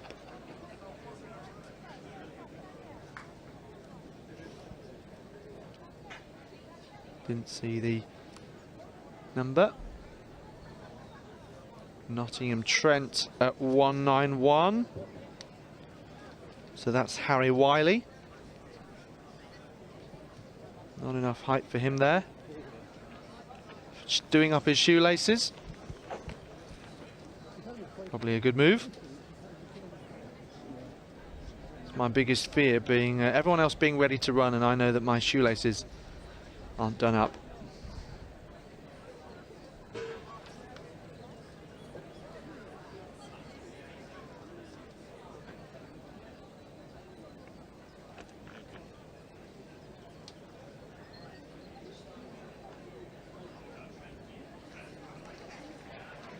And there is a first-time clearance for the Stirling athlete Ethan Deere.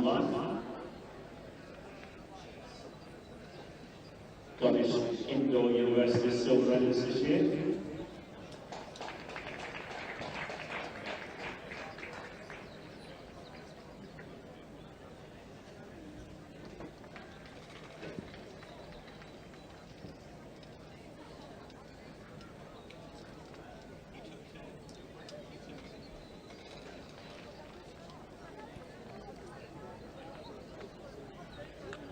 So this is the BUCS and BT Outdoor Athletics Championships, third day of action from Chelmsford. And BT, great to have them as a partner for this event.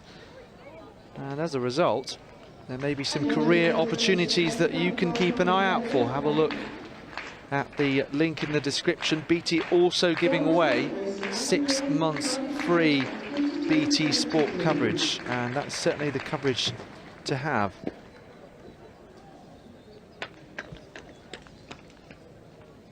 So red flag there, unfortunately, for Toby Sauter of Cardiff Met. Over to presentation we go. We have Booth, Cardiff Met, Majuru, Birmingham, and Josh Foles of Loughborough. I know his dad Ian Foles was hoping to watch this weekend's action and may well have caught sight of his son's gold medal performance. 51.69 from Majuru, 52.33, and Booth 52.72, Carney 52.81.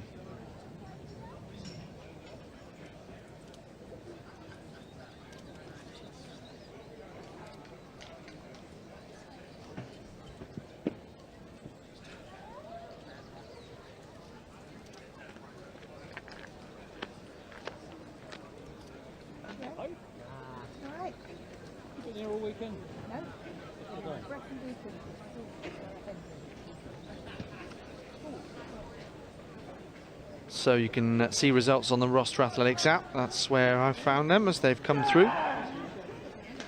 Fortunately, the DNF for Loughborough's Seamus Derbyshire, but he gave the opportunity for his teammate to win. Would have liked a double podium like they had in the women's, but again, giving an opportunity for someone else to get a medal. One person's misery is another's delight. Oluwajoba Ashiru, so he was hoping to go over 191. We're still at first attempts.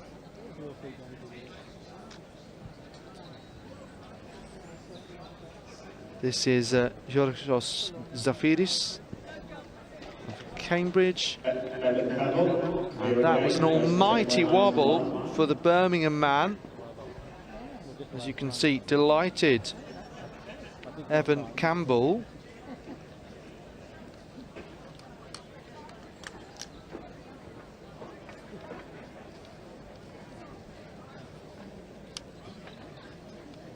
So still lots of athletes left in this.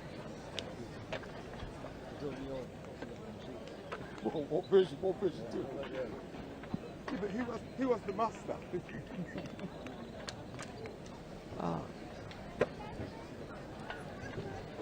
So this in the high jump is Owen Sullivan over 191.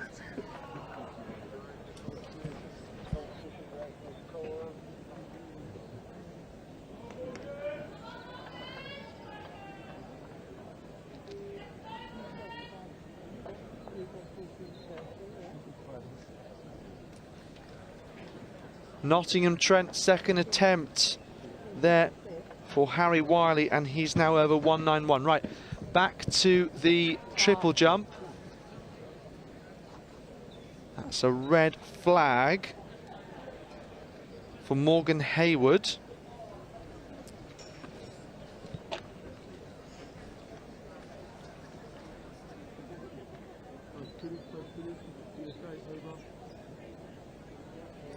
So we are in the final round of the triple jump.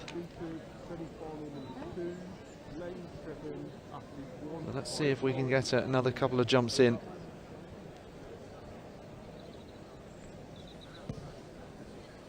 The second and three races, decide the women's 200 metre final. Shortly we'll have the next semi-final of the women's 200 metres. So in lane 1, representing Nottingham University, Zoe Jacob. In lane 2, representing Chester University, Laura Turner. But in lane 3, Wondering if Josh Woods can improve with his final jump. Here he comes, Josh Woods of Birmingham in the triple jump. Let's go. In lane 5, representing Kent University, Eddie Turner. In lane 6, representing Aberdeen, a member of the Irish 4x400 metres squad for the Birmingham Championships. So Woods sprinting down this runway, look to hit the board okay. And buries his head in the sand quite literally. Is that going to be a white flag? It is. So we'll keep an eye out on the scoreboard as the race shortly getting underway. Just about to put those numbers up. We have put up the start list then. Zoe Dake, Laura Turley, Megan Webber, Mary Abici, Ellie Turner, Rasheen Harrison, Ashley Bevan and Stella Perrett. 14:57 is the measurement there for Woods. So top two going through automatically. Second semi-final here to come are the women's 200. So Megan Webber, an individual finalist in the 100 metres. She then ran in the relay, so plenty of races in her legs.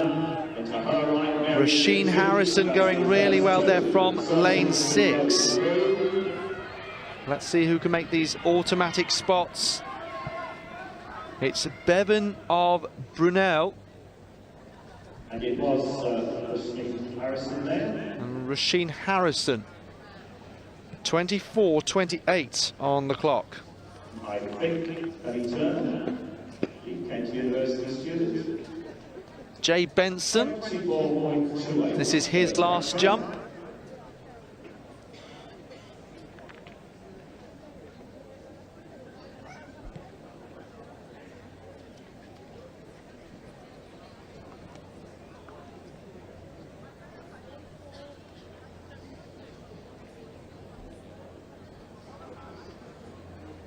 So 14:12 for Benson.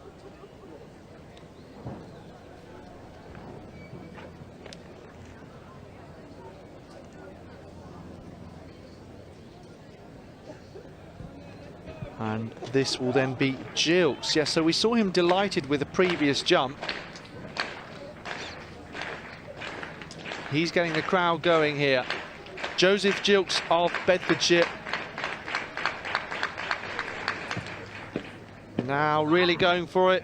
Tries to hit the board well and get good flights. He gets the white flag.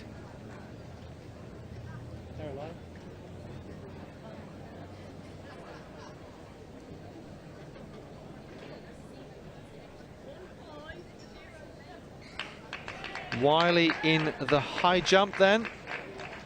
Unable to go clear at this new height. We saw his clearance at 191 before.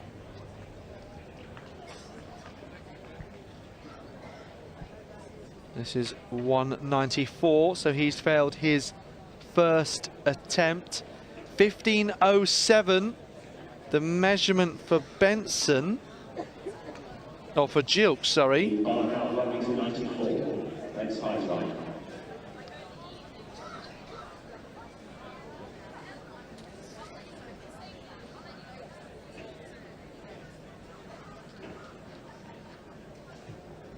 So we've got Jacob Thompson of Leeds Beckett going now. I can tell you that Ethan Deere has also been unable to clear with his first go at this new height.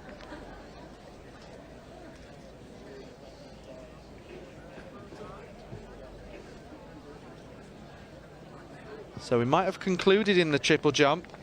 That was the last jump there of Jacob Gilks, the last jump of the comp.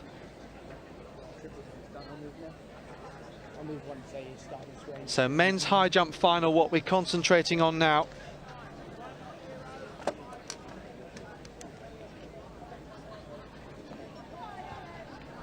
Sorry, I should have said, you know, the long jump going from here. Oh, yeah. So also unable to make it over there.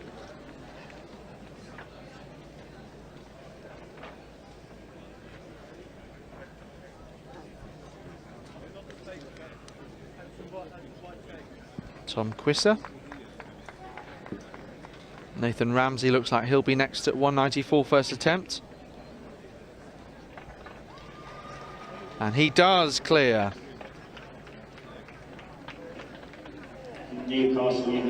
So we've seen Quisser, Wiley and Deere, Leeds, Beckett, Trent and Sterling all fail, but Ramsey is over for Newcastle.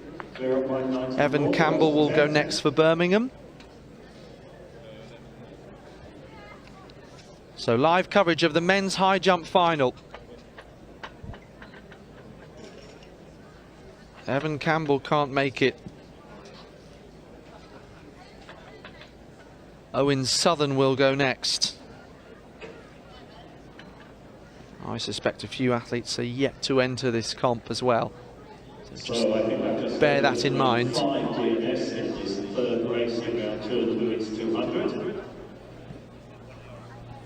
So it will be Erin Minton Brantford, Hull University in 1. Emily Reid, Sheffield. She will go in lane 2. Ellie Booker, the Sheffield Hull student and European. So he does clear, does Southern at 194. So joins Ramsey in having done so. Rachel Bennett, the 2021 Scottish 100-metre silver medalist. She goes in lane 4. And we'll now go up to second attempts at 194. Well, do continue to let us know who you're cheering on in the YouTube chat.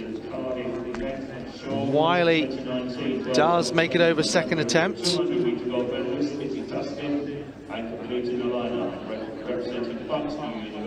So Ethan Deere will have his second go. Race 3 of 3 and 2 women's 200. So we'll see if we can get one more jump in. The athlete might indeed wait for the race to start though, of course. On your mark. So the athletes are called to their marks in the 200 metres, so we will head to this semi-final. We've got Erin Minton Branford, of course, ran well in the 400. Emily Reid, Ellie Booker, Rachel Bennett, Sarah Malone, Rebecca Matheson, Izzy Tustin and Jocelyn Guimaraes.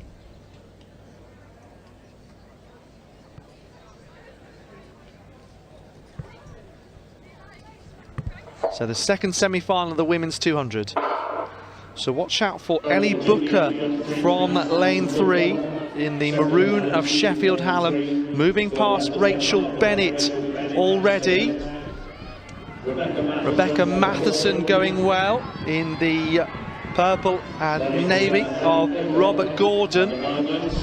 So it's going to be just about these two, Booker and Matheson from Rachel Bennett. 24:39 on the clock. So just looking at the times, that is the slowest of the 3 semi-finals, and we know that 2 automatic places were available, but also 2 non-automatic places across those 3 semi-finals. I have to say, with Hannah Longdon, Izzy Tustin and Hannah Breyer and Megan Webber all performing well across the semi-finals. Cardiff Met have a very strong women's relay team. Of course, they have one in the past. They've had the likes of Charlotte Wingfield, the Maltese international, who's been to the Olympics, and Mika Moore as well, Amy Odenaya.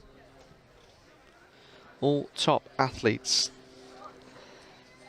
So let's go back to see how the high jump is getting on. So second attempts at 194 now.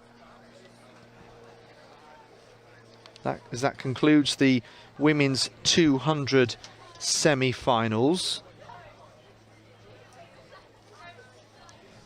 So third attempts at 194 now. Let's see who needs this to stay in the competition.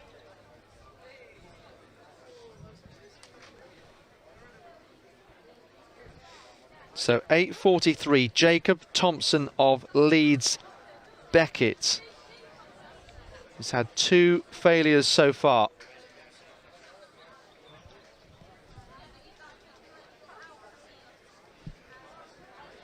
And we've seen Harry Wiley go clear, Nathan Ramsey, Owen Sullivan all go clear, and now they are joined by Jacob Thompson. Evan Campbell will also need this to stay in the competition, the Birmingham man. So it looks like he's going to approach from the left-hand side, Campbell. In the red vest of Birmingham. Oh, and he brings the bar down. So he will be out of the competition, I'm afraid.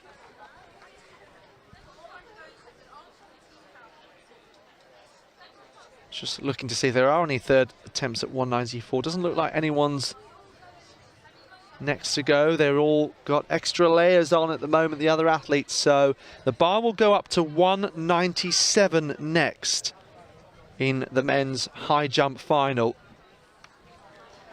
And I suspect it will continue for some time, although you never know.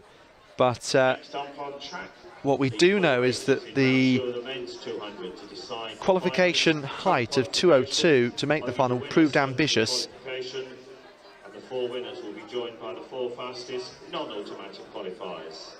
Lining up in lane 1 in his first race, representing Oxford. So the bars reset, just a bit of a break for a few seconds in the high jump, although we have got our first athlete ready to go. And it's Tom Quisser of Leeds Beckett at this new height of 197. In lane 5, he finished 4th at the BUCS indoor. 2020 UK indoor silver medalist Nick Price in 6th, representing. Makes it over, yes. Needed a big leap to get over. The Southern indoor silver medalist Cameron Bailey. Tom Quisser continuing quite well here. He was also over at the first time of asking at 191. So he's made a strong start to his competition. Right, so we haven't seen the pole vault yet. So this actually is the B final, don't forget. The A final comes up later, and that is at 10 to 2. So no qualifying, but just a B final and an A final, a bit like the 5,000 metres. So we'll just have a look at who's in this. We've got Maddie Hamer, Jen Sheesby, Jasmine Presho, Jessica Hall, Mia Soman, Anushka Wardley, Holly Platt and Trinity O'Connor. So they're all in this B final, and no action there just at the moment. So we'll go to the first semi-final of the men's 200 metres.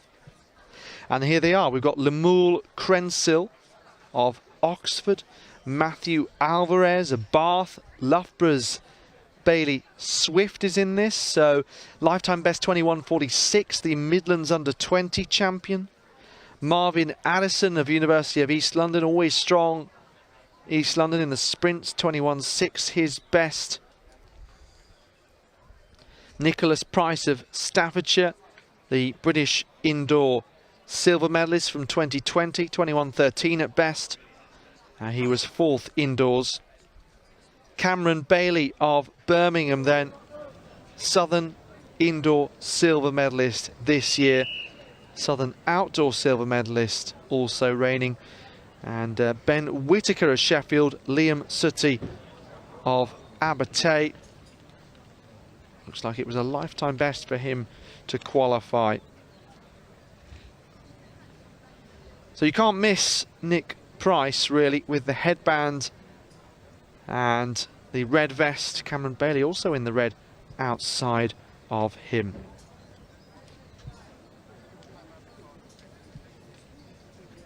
So Krensil, Alvarez, Swift, Addison, Price, Bailey, Whitaker and Sooty. The first semi-final of 4 of the men's 200.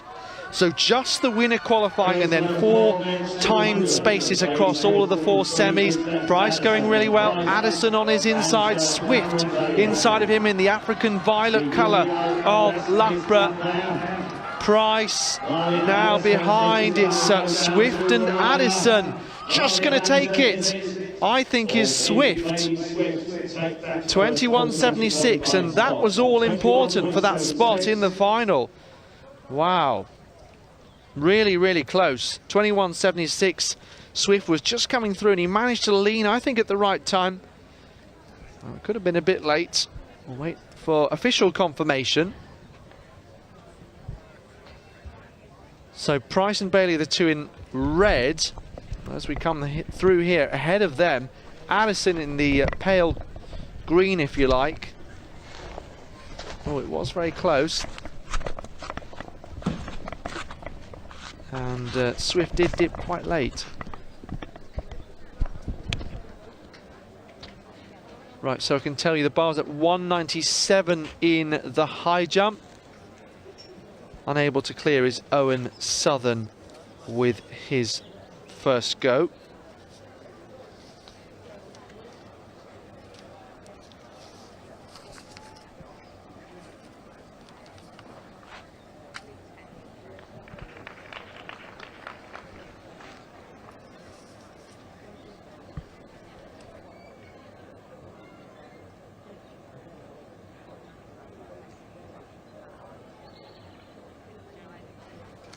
So we'll return to the pole vault soon. This is Harry Wiley, makes it over second attempt, 197 for Nottingham Trent. And as I thought, was Bailey Swift who took it. So it's been confirmed that Bailey Swift is through to the men's 200 metre final, just ahead of Addison, who have to wait and see if his time was quick enough. So it would have been a time of around 21.7 something or 8.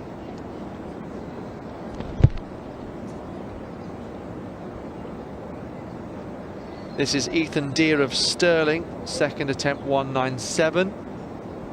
So he can't make it over, he'll have one more go.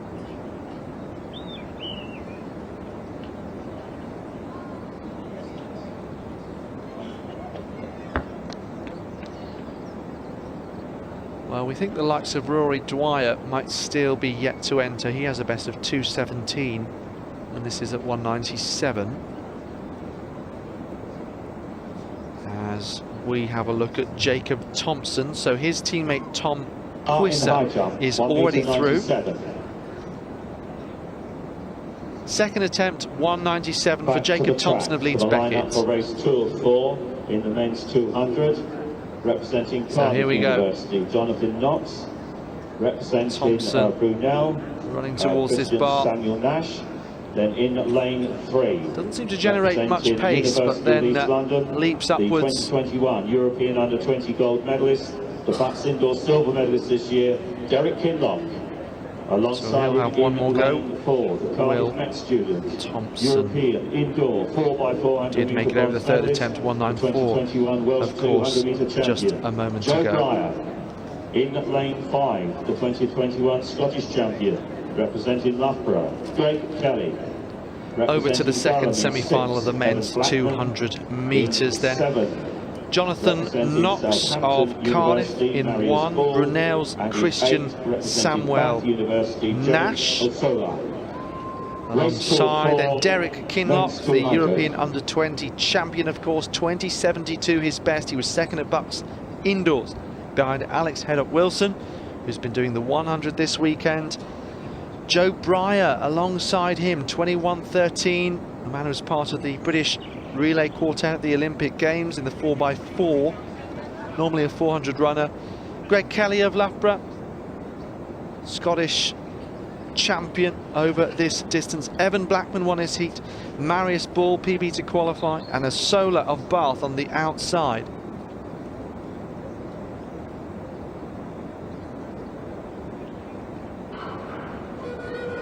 So recall gun sounding there. Leave that to the officials to work out. So meantime, we have lots of action going on elsewhere. We've got the pole vault bar at 3 meters and 5. I can tell you that Ethan Deere is out of the high jump, failed at third attempt at 197. So we're just waiting to see if there will be a vault. Our silver medalist from Birmingham University in 1491, Josh Woods.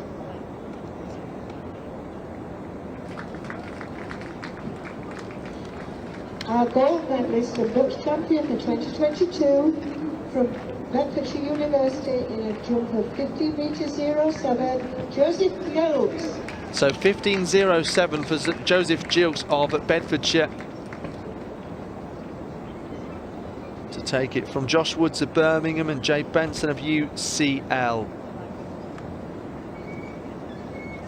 Looks like we've had another third attempt failure. So those are obviously the triple jump medalists. We've had a third attempt failure on the Leeds Beckett student. So that would be Jacob Thompson, who's also out of the competition.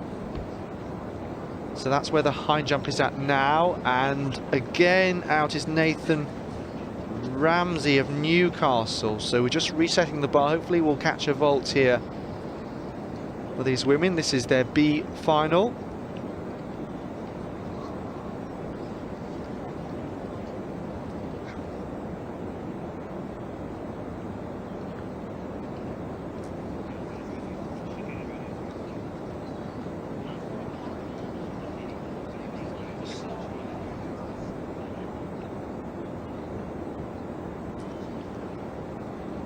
So Knox, Samuel Nash, Kinlock, Breyer, Kelly, Blackman, Ball and Asola.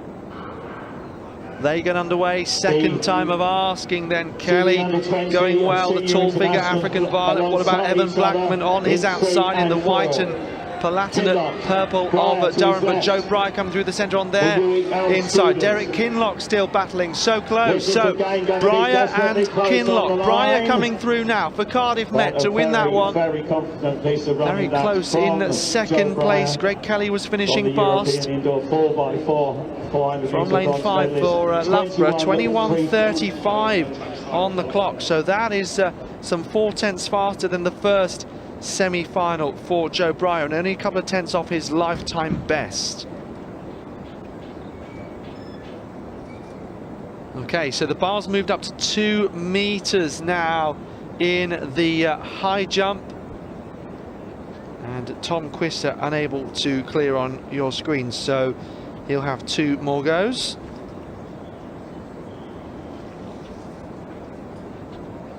Over we go to the pole vault. The bar in the men's high jump now up to 2 meters. So let's see who might be next to vault here. I suspect we're about to find out relatively soon. The bar is ready. 3 meters and 5. We're at second attempts. We'll go to Harry Wiley, who's ready here. This is first attempt at 2 meters, this new height. So he's unable to go clear.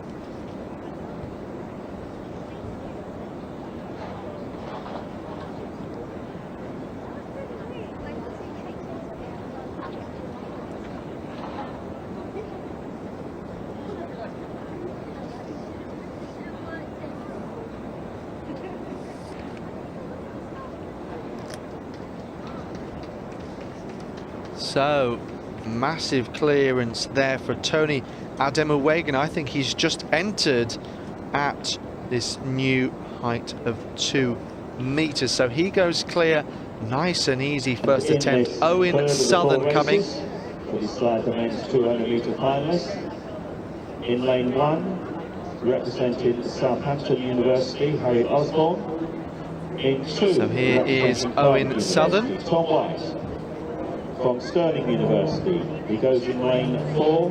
Here's the bar, an almighty wallop, and it comes down. Indoor champion and outdoor silver medalist, Stuart Greenhouse. In lane 4, the 2021 and the reigning European under-23. So just a bit of a wait here in the pole vaults. I'm sure we'll come back to it the 2020 World Under-20 soon. Champion, Zach Price. Representing Birmingham in 6, Gary Moore in 7 from the LSU. So Jonathan Bull And in lane Come 8, back to the pole vault. We keep an eye on the high jump. We're up to second attempts at 2 meters. This is the lineup for semi-final 3 of the men's 200 meters. 21.76 and 21.35 have been the 2 semi-final times so far. We have Harry Osborne of Southampton. Thomas White of Cardiff is in this. Stuart Greenhalgh, also the Scottish indoor 200 metre silver medalist, 21.82 at best. Jeremiah Azu, the European under-23 100 champion and a British bronze medalist over 60. Typically seem to think that 100 is the better of his 2 sprints, but he wants to try out the 200 here. The colours of Cardiff Met. Zachary Price represents Hallam. Birmingham's Darian Moore is in this. Jonathan Bull of LRC and Bryn Smith of Brighton, who has doubled up here this weekend across the sprints.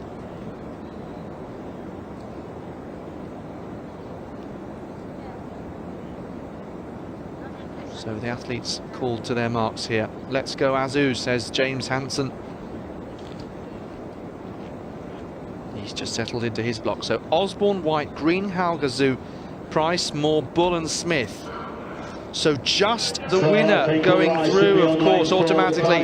Is it going to be Jeremiah Azu following Joe Breyer, his teammate from the previous semi-final? So he has the lead at this point, but chasing down on his outside is the Birmingham man Moore, but it's going to be Azu through to the final in 21.59. So that slots in between the first and third heats in terms of times. Azu and Breyer will certainly be there. So Cardiff Met sprints. We were just talking about the women's. What about the men's? Just as good as we see this vault. I believe that's Jen Sheesby of Cambridge. And the bar at 3:05 second attempts. Jasmine Presho is also waiting on the runway.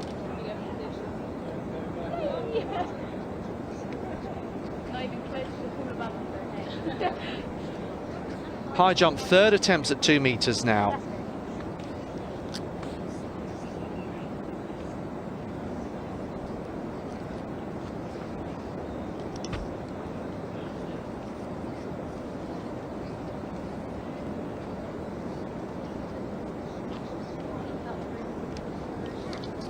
So one more semi-final to come of the 200.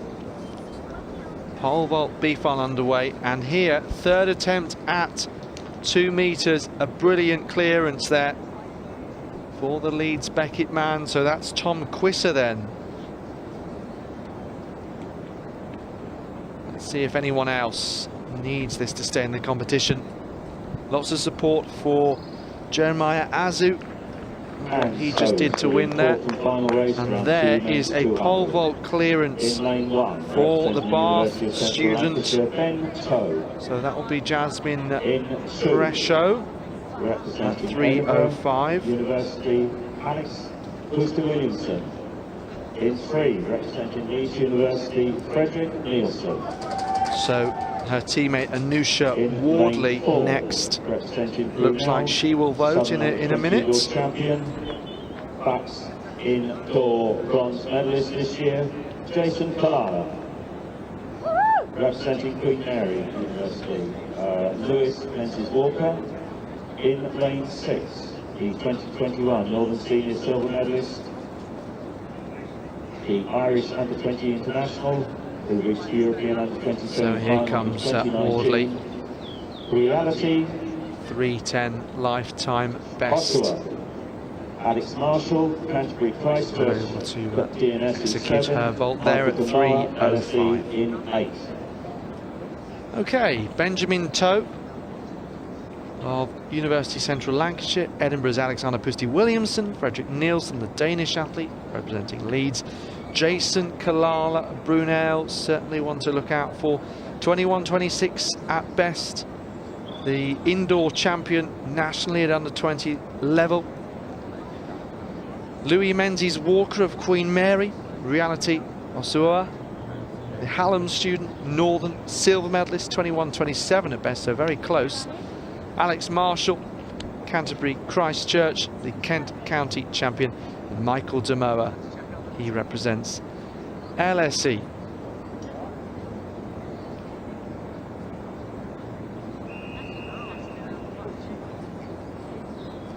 So Jen Sheesby 305 brings the bar down.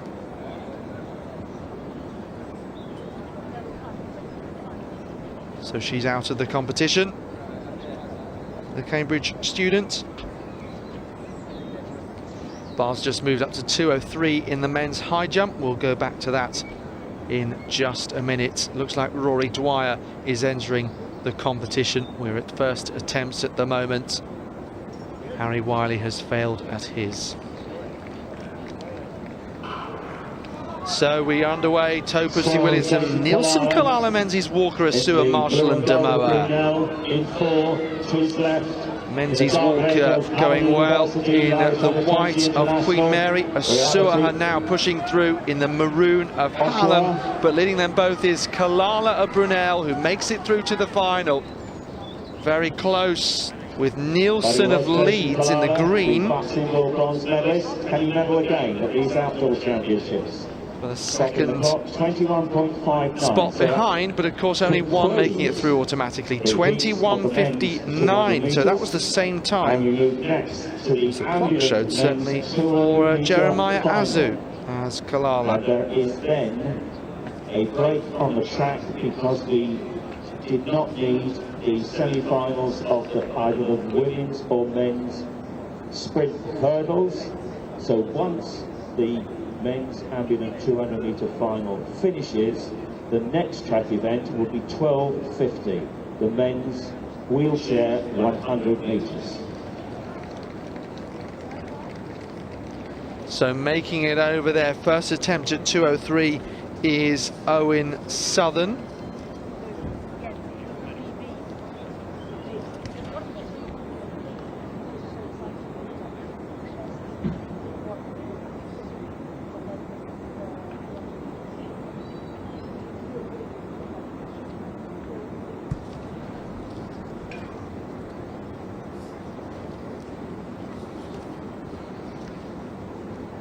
So second attempts at 2:03. So enjoying being able to tell the story of this high jump so far. Hands on hips, just waiting here to get underway. Tom Quisser.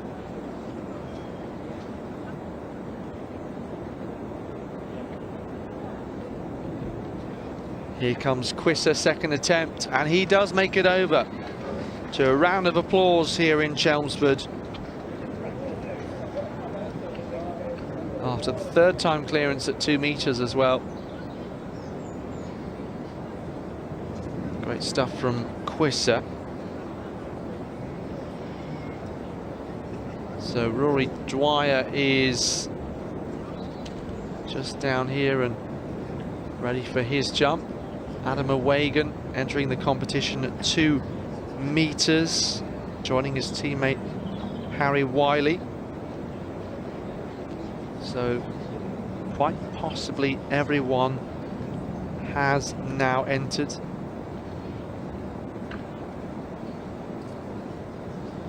So someone asking when the 800-metre final is. So if you do Google search for BUCS Outdoor Championships or the Roster Athletics app, you'll also find everything you need.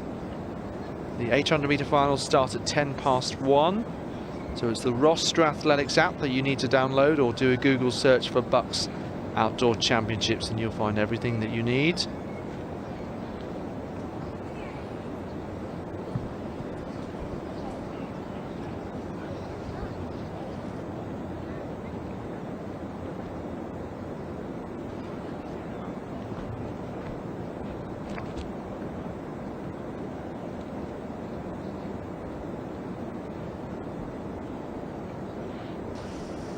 So we are now at 3:20 in this pole vault B final.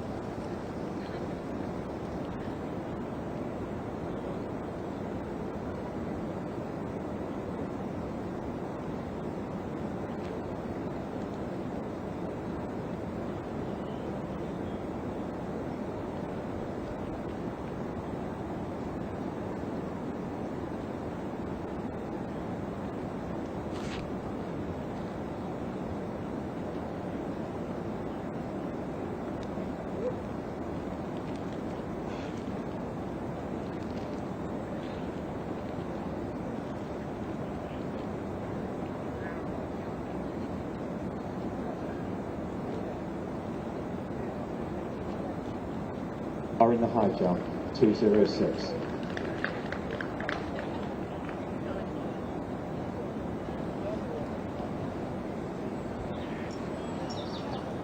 Tom Crisler there with his first attempt at that height. So Tom Crisler failing the first attempt Norman, at your bronze medalist this year. 2:06.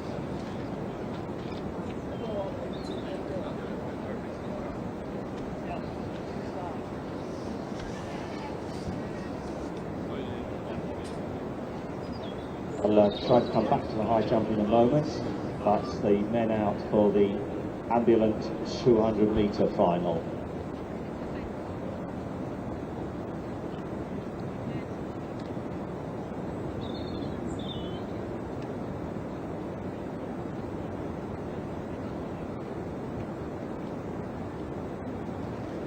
Adam Wagon goes clear at 2:06. I wonder whether we will see the battle for gold between Dwyer and Adam Wagon.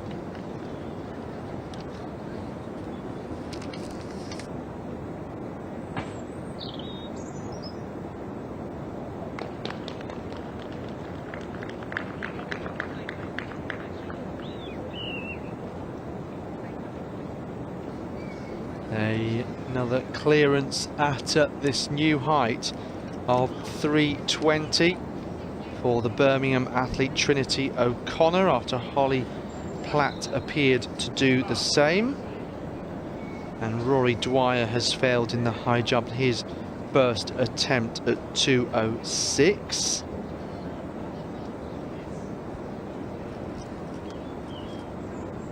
Owen Sullivan, his first go 2:06 will be next,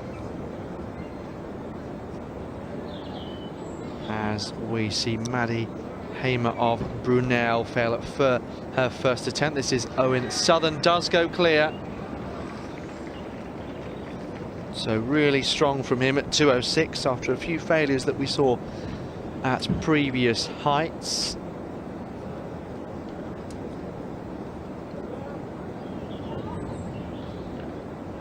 So Hamer was going for Brunel in the pole vault. That was her second attempt that we saw fail at 3:20. We're now up to second attempts at 3:20, as I just said suggested. We'll next have Jasmine Presho, as Jen Sheesby's now out of the competition. 200-metre final. In lane was 2, next in the order. Scottish London, Joe Scott.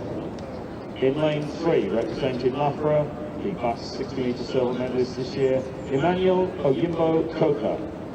In lane 4, representing Cardiff Met, Euro Para 400-metre silver medalist, John Bridge. In lane 5, representing Louise Beckett, Henry Ackroyd. In lane 6, representing Loughborough, the Euro Para and Paralympic 100-metre champion, Tom Young. In lane 7, representing Louise Beckett, Robbie Cliff. And completing the lineup, representing Loughborough, Ben Pearson. So this is the lineup for the final of the men's ambulant 200 metres. As you can see, it features Tom Young, who won the 100 metres, our Paralympic champion, of course. And I know he's part of the relay team as well. Yimbo Coker ran in that also.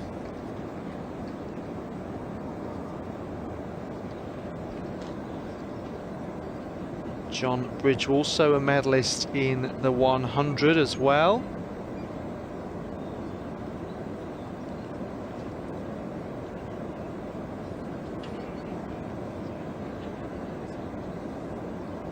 So Strong, Ayinbo, Coker, Bridge, Ackroyd, Young, Cliff and Pearson here.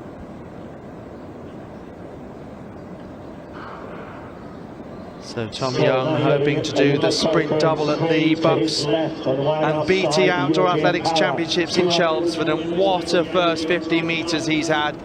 Only Ayinbo Coker seemingly can live with him. Tom Young of Loughborough, very close now between these two Loughborough men. Young comes through to win in 23.08, and Bridge once again is in third place, so very similar to that 100 metre final. There is now a break, quite a long one, in the track programme, so we're going to try and pick up on some of these field events. Okay, back to the pole vault we're now at. And this is Hamer Brunel, so just double checking, but that, I make it her third attempt at 3:20, so unfortunately we lose her from the competition.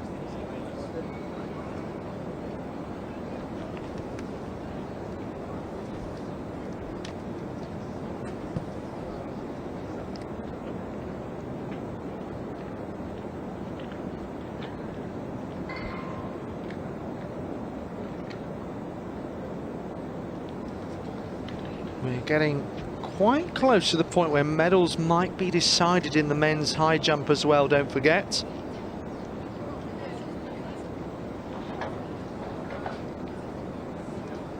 So Tom Quisser has gone clear at 2:06. The bar's now at 2:09 in the men's high jump.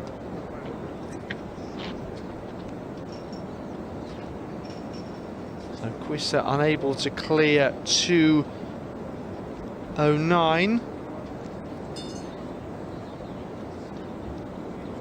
And you just wonder how many athletes are left in. We know Adam Wagon and Dwyer are still in, and we know Quisser is as well, as we've just seen him.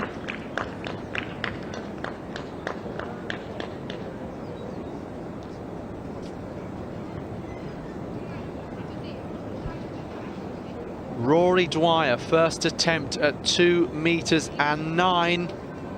Oh, and he brought the bar down.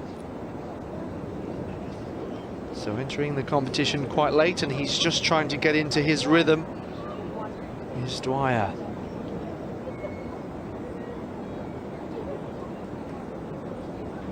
The bar in the high jump, now 2:09. So, waiting to see who'll go next. It's Owen Sullivan, so he's also in the competition, so the medals haven't yet been decided. Owen Sullivan of Cardiff Met, first attempt 2:09. Here he goes, approaching that bar, and he also brings it down. So Owen Sullivan there with his first attempt at 2:09. we continue and await the first clearance at this new height. He's already reset his personal best, because he came into the competition with 2:03 from the Welsh Indoor Championships.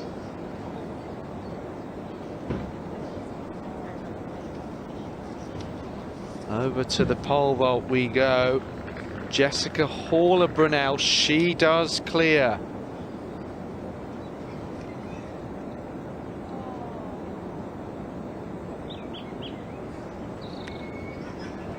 So let's just see, the bar has gone up, looks like to 3:35, if it's possible to see from that far away, the distance in the far corner.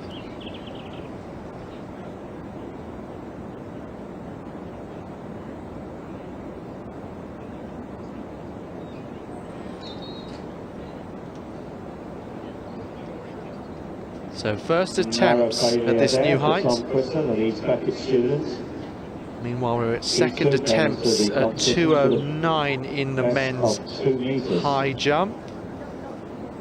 So good to see these high jumpers in PB territory. Trinity O'Connor of Birmingham. She also brings the bar down. And I think Rory Dwyer asking for your support.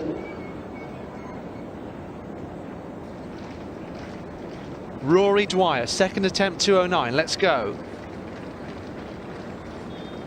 Here he comes and brings the bar down a second time. First attempt.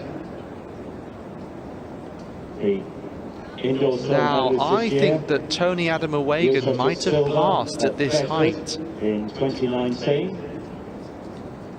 So we now move to second attempt. So a bit of strategy in this competition, because Wagon wearing his top, and I don't think we've seen him at this height. Owen Sullivan of Cardiff Met getting good support.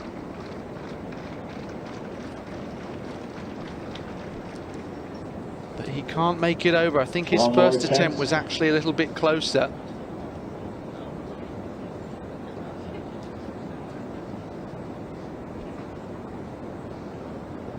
So the bar is now reset.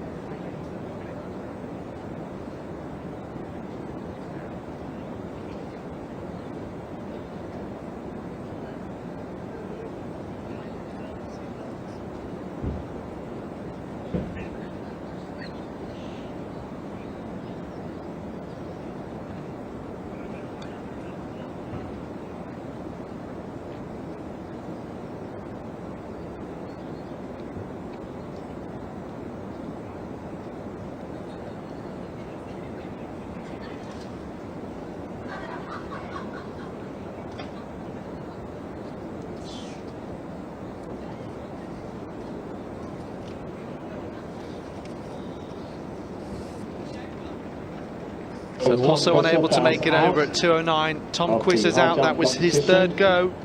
He's had a good.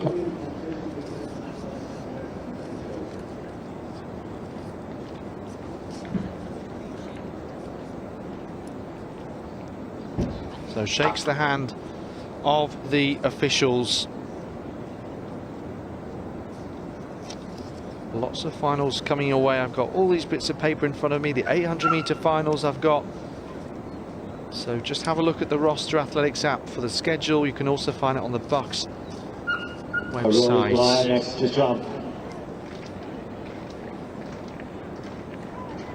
Trinity O'Connor of Birmingham. Just waiting to see if she'll go next. 3:35. So high jump and pole vault both happening at the same time. Rory Dwyer unable to clear. Third attempt. O'Connor does make it over. Second attempt, 3:35. So great work from our director to bring you both of those.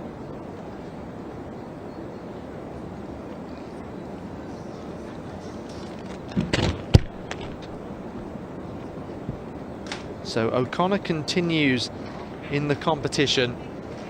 Now comes Owen Sullivan. So he's already had a great event, has Sullivan, the Cardiff Met man. This is to stay in the men's high jump final. No, he didn't have the height. And Owen Sullivan, it was a brave attempt. Thanks for the support. Terrific to see so many people around the bottom bend following this high jump competition. And he came in with a lifetime best of 2:03. It was 2:02 at the start of the year. He was 5th at the BUCS indoors. We're just waiting to see what his eventual position will be, because Wagon is still in the competition. Rory Dwyer has gone out, maybe a little surprisingly, at 2:09, the Coventry man. So Tom Quizzer's out, and I think that means that Wagon might be the only athlete left in. All of a sudden, obviously he passed 2:09. That has seen a high rate of attrition. Quizzer leads Beckett.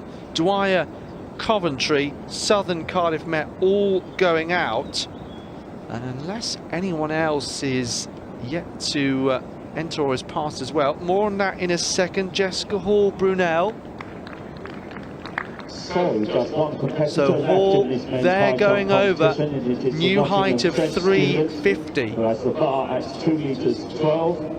He's already set a personal best indoors this year of 2 metres 15. Okay, so that's where the pole vault is at now, 350, that new height. New height of 212 in the men's high jump. Tony Adamawagan. So basically, he just needs a clearance now to cement this. 212 and 215 is his lifetime best. That was indoors in Hustopek, the famous high jump event in the Czech Republic. That was in February. Before this year it was 211 from 2019 was his best. Adamawagan again goes clear and with space, although that was the only time that he had even a flirt with being close to the bar. So he cleared 2 meters initially and then way over at subsequent heights, passing at 212 over 212, passing 209, sorry, so over at 212, that cements the gold medal. He'll now attempt 218. Trinity O'Connor of Birmingham. 350 first attempt, and she makes it over. So O'Connor going really well here for Birmingham. This, of course, is the B final, with the A final in a couple of hours' time.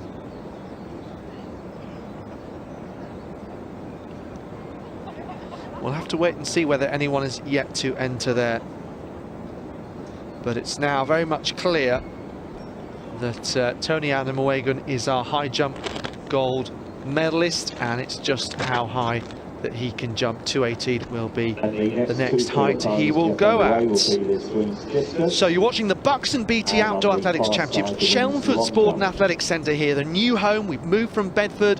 We've got BT as a new partner, New Balance also as a BUCS kit partner. So do check out the links in the live stream description. We've got finals all the way to come, so the tone will go up, the temperature will be raised. It was so sunny that all of our crew got a bit of sunburn, I have to say. You don't necessarily expect to come down south and have to bring sun cream, but maybe we should have done. The captain's meeting, so Jessica Hall of Brunel, she next goes. Take another look to see the bars gone up, I believe, to 360.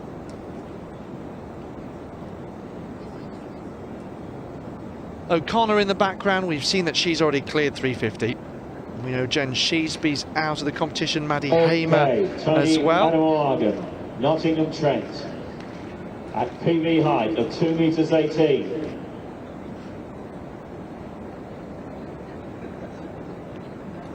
Adamawagan 218. We know he's won the competition. What can he do? This would be a lifetime best for the Nottingham Trent man. And he's brought the bar down first attempt. So that is his first failure of the competition, and he's already won the thing.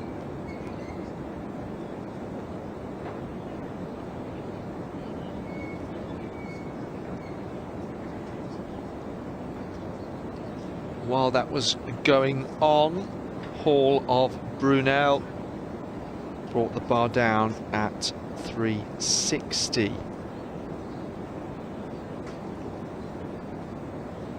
So the women's pole vault A final is coming up at 10 to 2. Trinity O'Connor next.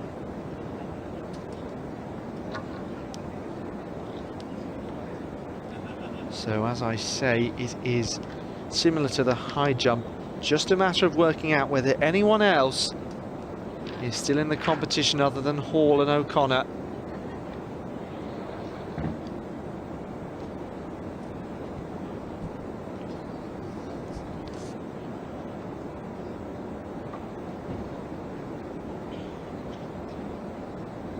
First attempt at 360 for Trinity O'Connor of Birmingham.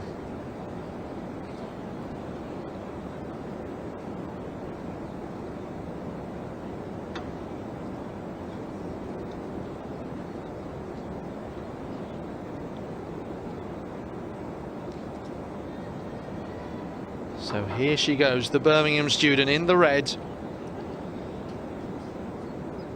Sprinting off down the runway, she's going to plant that pole and bring the bar down, unfortunately.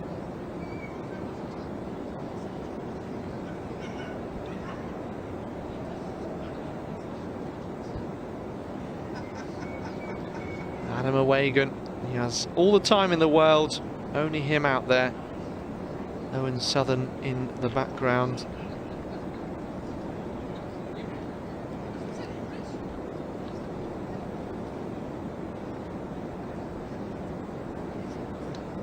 So our men's high jump gold medalist, Tony Adam Wagon.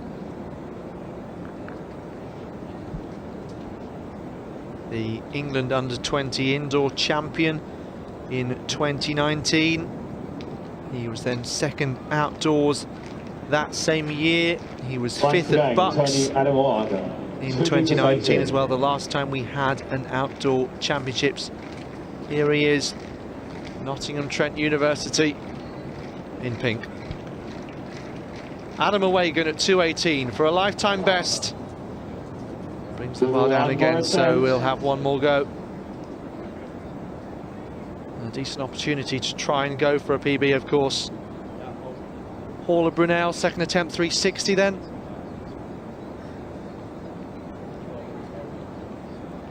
From this angle it looks like a relatively short run up.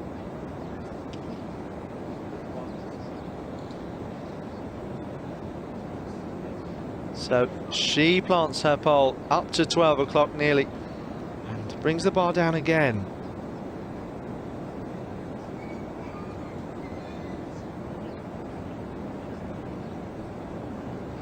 Well, I think we'll know pretty soon whether the B final is about to conclude. Might depend on Trinity O'Connor making it over.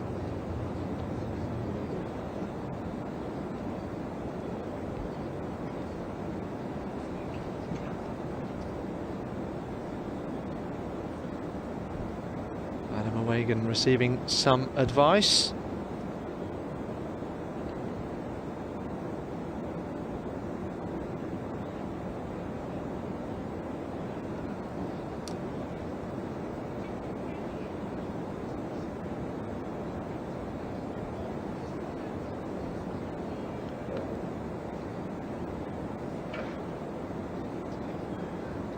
Tony Adam Wagon, he has won a number of England junior medals over the years, rising through the ranks. 2019 was his first year at BUCS, so he's been one of those athletes for whom this COVID period has really interrupted what he might have been able to achieve. Just one competition in January 2020 and then didn't compete until January of this year, so 2 years out. This being his second BUCS outdoors competition. I mentioned he was fifth in Bedford in 2019.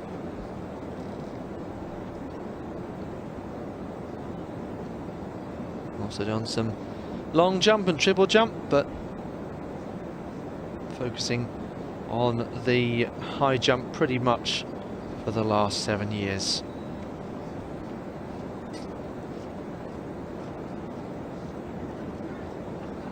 O'Connor. All right, so one last time. 2 meters 18. So she's just waiting for the right moment. While she does that, we'll catch Adam Wagon. He's ready for one last go for a new lifetime best of 2:18. And can't do it, I'm afraid. But he takes the gold medal for Nottingham Trent. And that is the first time that he stood on the top step of the podium at BUCS, so he'll add that to the championships he already has, including The title I mentioned, 2019 England under-20 gold, which was won in 2:11. So O'Connor then at 360, and she brought the bar down. Not enough height.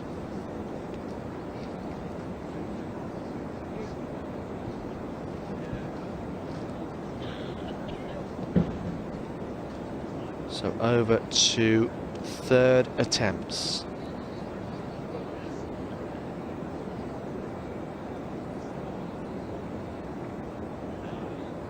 Hall next to go. So high jumpers concluded. We'll just wait and see who the silver and bronze medalists are based on count back. We know that Rory Dwyer, Owen Sullivan and Tom Quisser were all involved before going out at 2:09.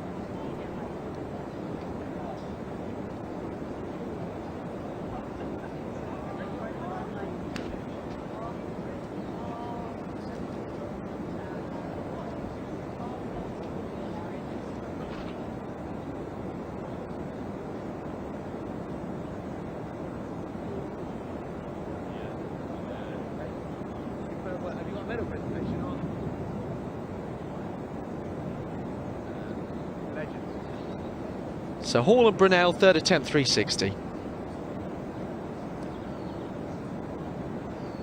O'Connor of Birmingham watches on, her competitor. So Hall out of the competition at 360.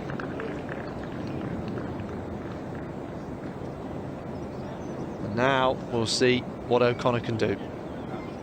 Meantime, I can bring you some results. Zoe Pollock winning the women's 400 metre hurdles title, 58.20 from Nessa Mie, 58.38. Rachel Callan, 60.69. Josh Foles took the men's title for Loughborough. Seamus Derbyshire crashed out after hitting the first hurdle, 51.69 for him. Panache Majura Birmingham, 52.33. And Adam Booth Cardiff Met bronze, 52.72. Now we know who are the time qualifiers for the men's 200 final, by the way. First of all, Bailey Swift, 21.74. Joe Breyer, 21.35. Jeremiah Azu, 21.58. Qualified along with Kalala Brunel, 21.58 as well. Time qualifiers, well, we know that from the first semi-final, Marvin Addison was oh so close, and he did make it to the final, the UEL student, along with his teammate Derek Kinlock, the under-20 champion at European level. Evan Blackman of Durham, who won his heat, he's also made it through to the final, so he's had a great run. And Greg Kelly said he was finishing fast in the second semi-final. Actually, he was fourth, but still makes it because it was a real battle there with three men separated by 0.08 of a second. So those are the athletes all through. O'Connor does make it over, third attempt. Oh no, she was under the bar, excuse me. Just looking over at the far side. My eyesight deceived me. So O'Connor also out of the competition. This is the B final, don't forget, with the medals to come up in the A final later on, as we know. So Zach Muhammad won the B final early in the 5,000 metres and ended up being the gold medalist, but I suspect higher heights will be cleared in the women's pole vault A final than 350.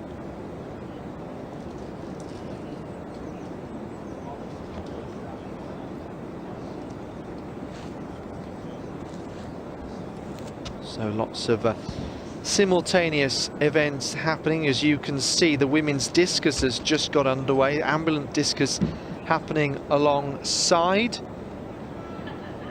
So that's got underway in the last few minutes. The women's long jump as well. So we were looking at the high jump and pole vault. We're about to switch our attentions now. You're watching live coverage then. The BUCS and BT Outdoor Athletics Championships from Chelmsford. You're enjoying the coverage so far. So many finals coming up across the afternoon right until 4:15.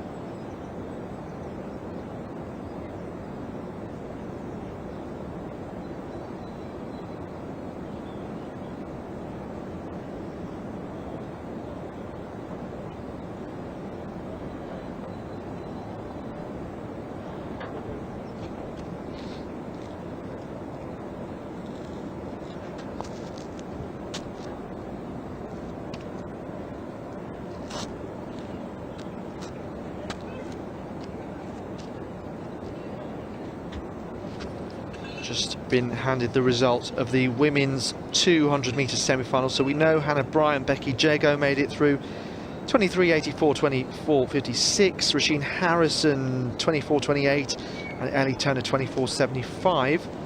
Mary Beachy was on the time qualifiers 24.85, and Ellie Booker, Sheffield Hallam 24.38 won her third semi-final.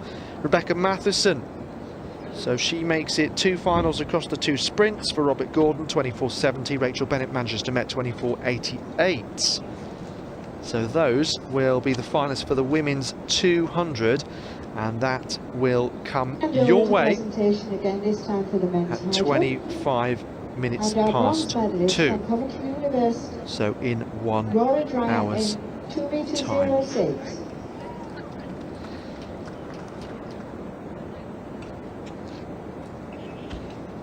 So Rory Dwyer taking bronze, 2 metres and 6. Owen Sullivan the same. Owen Sullivan. So he takes the silver. New lifetime best for Owen Sullivan as well, improving on his 2:03. Adam Wagon, Nottingham Trent, in a class of his own though. And when everyone else failed at 2:09, he'd passed that height and cleared 2:12. Tried to go for 2:18, a lifetime best. Medalist from Nottingham Trent University with a jump of 2 metres 12, Tony Adiwagu. Presentation made by Jason, our centre manager.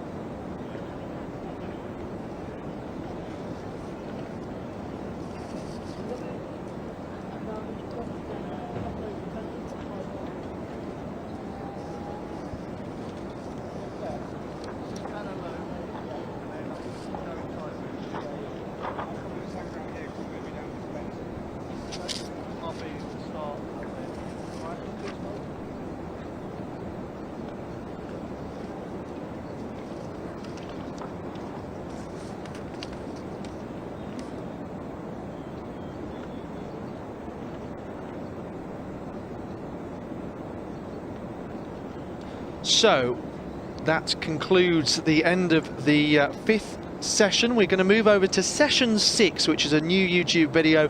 You can find it on the BUCS YouTube channel in the playlist section. It's the last of 6 sessions and videos for the BUCS and BT Outdoor Athletics Championships. We'll see you on the other side.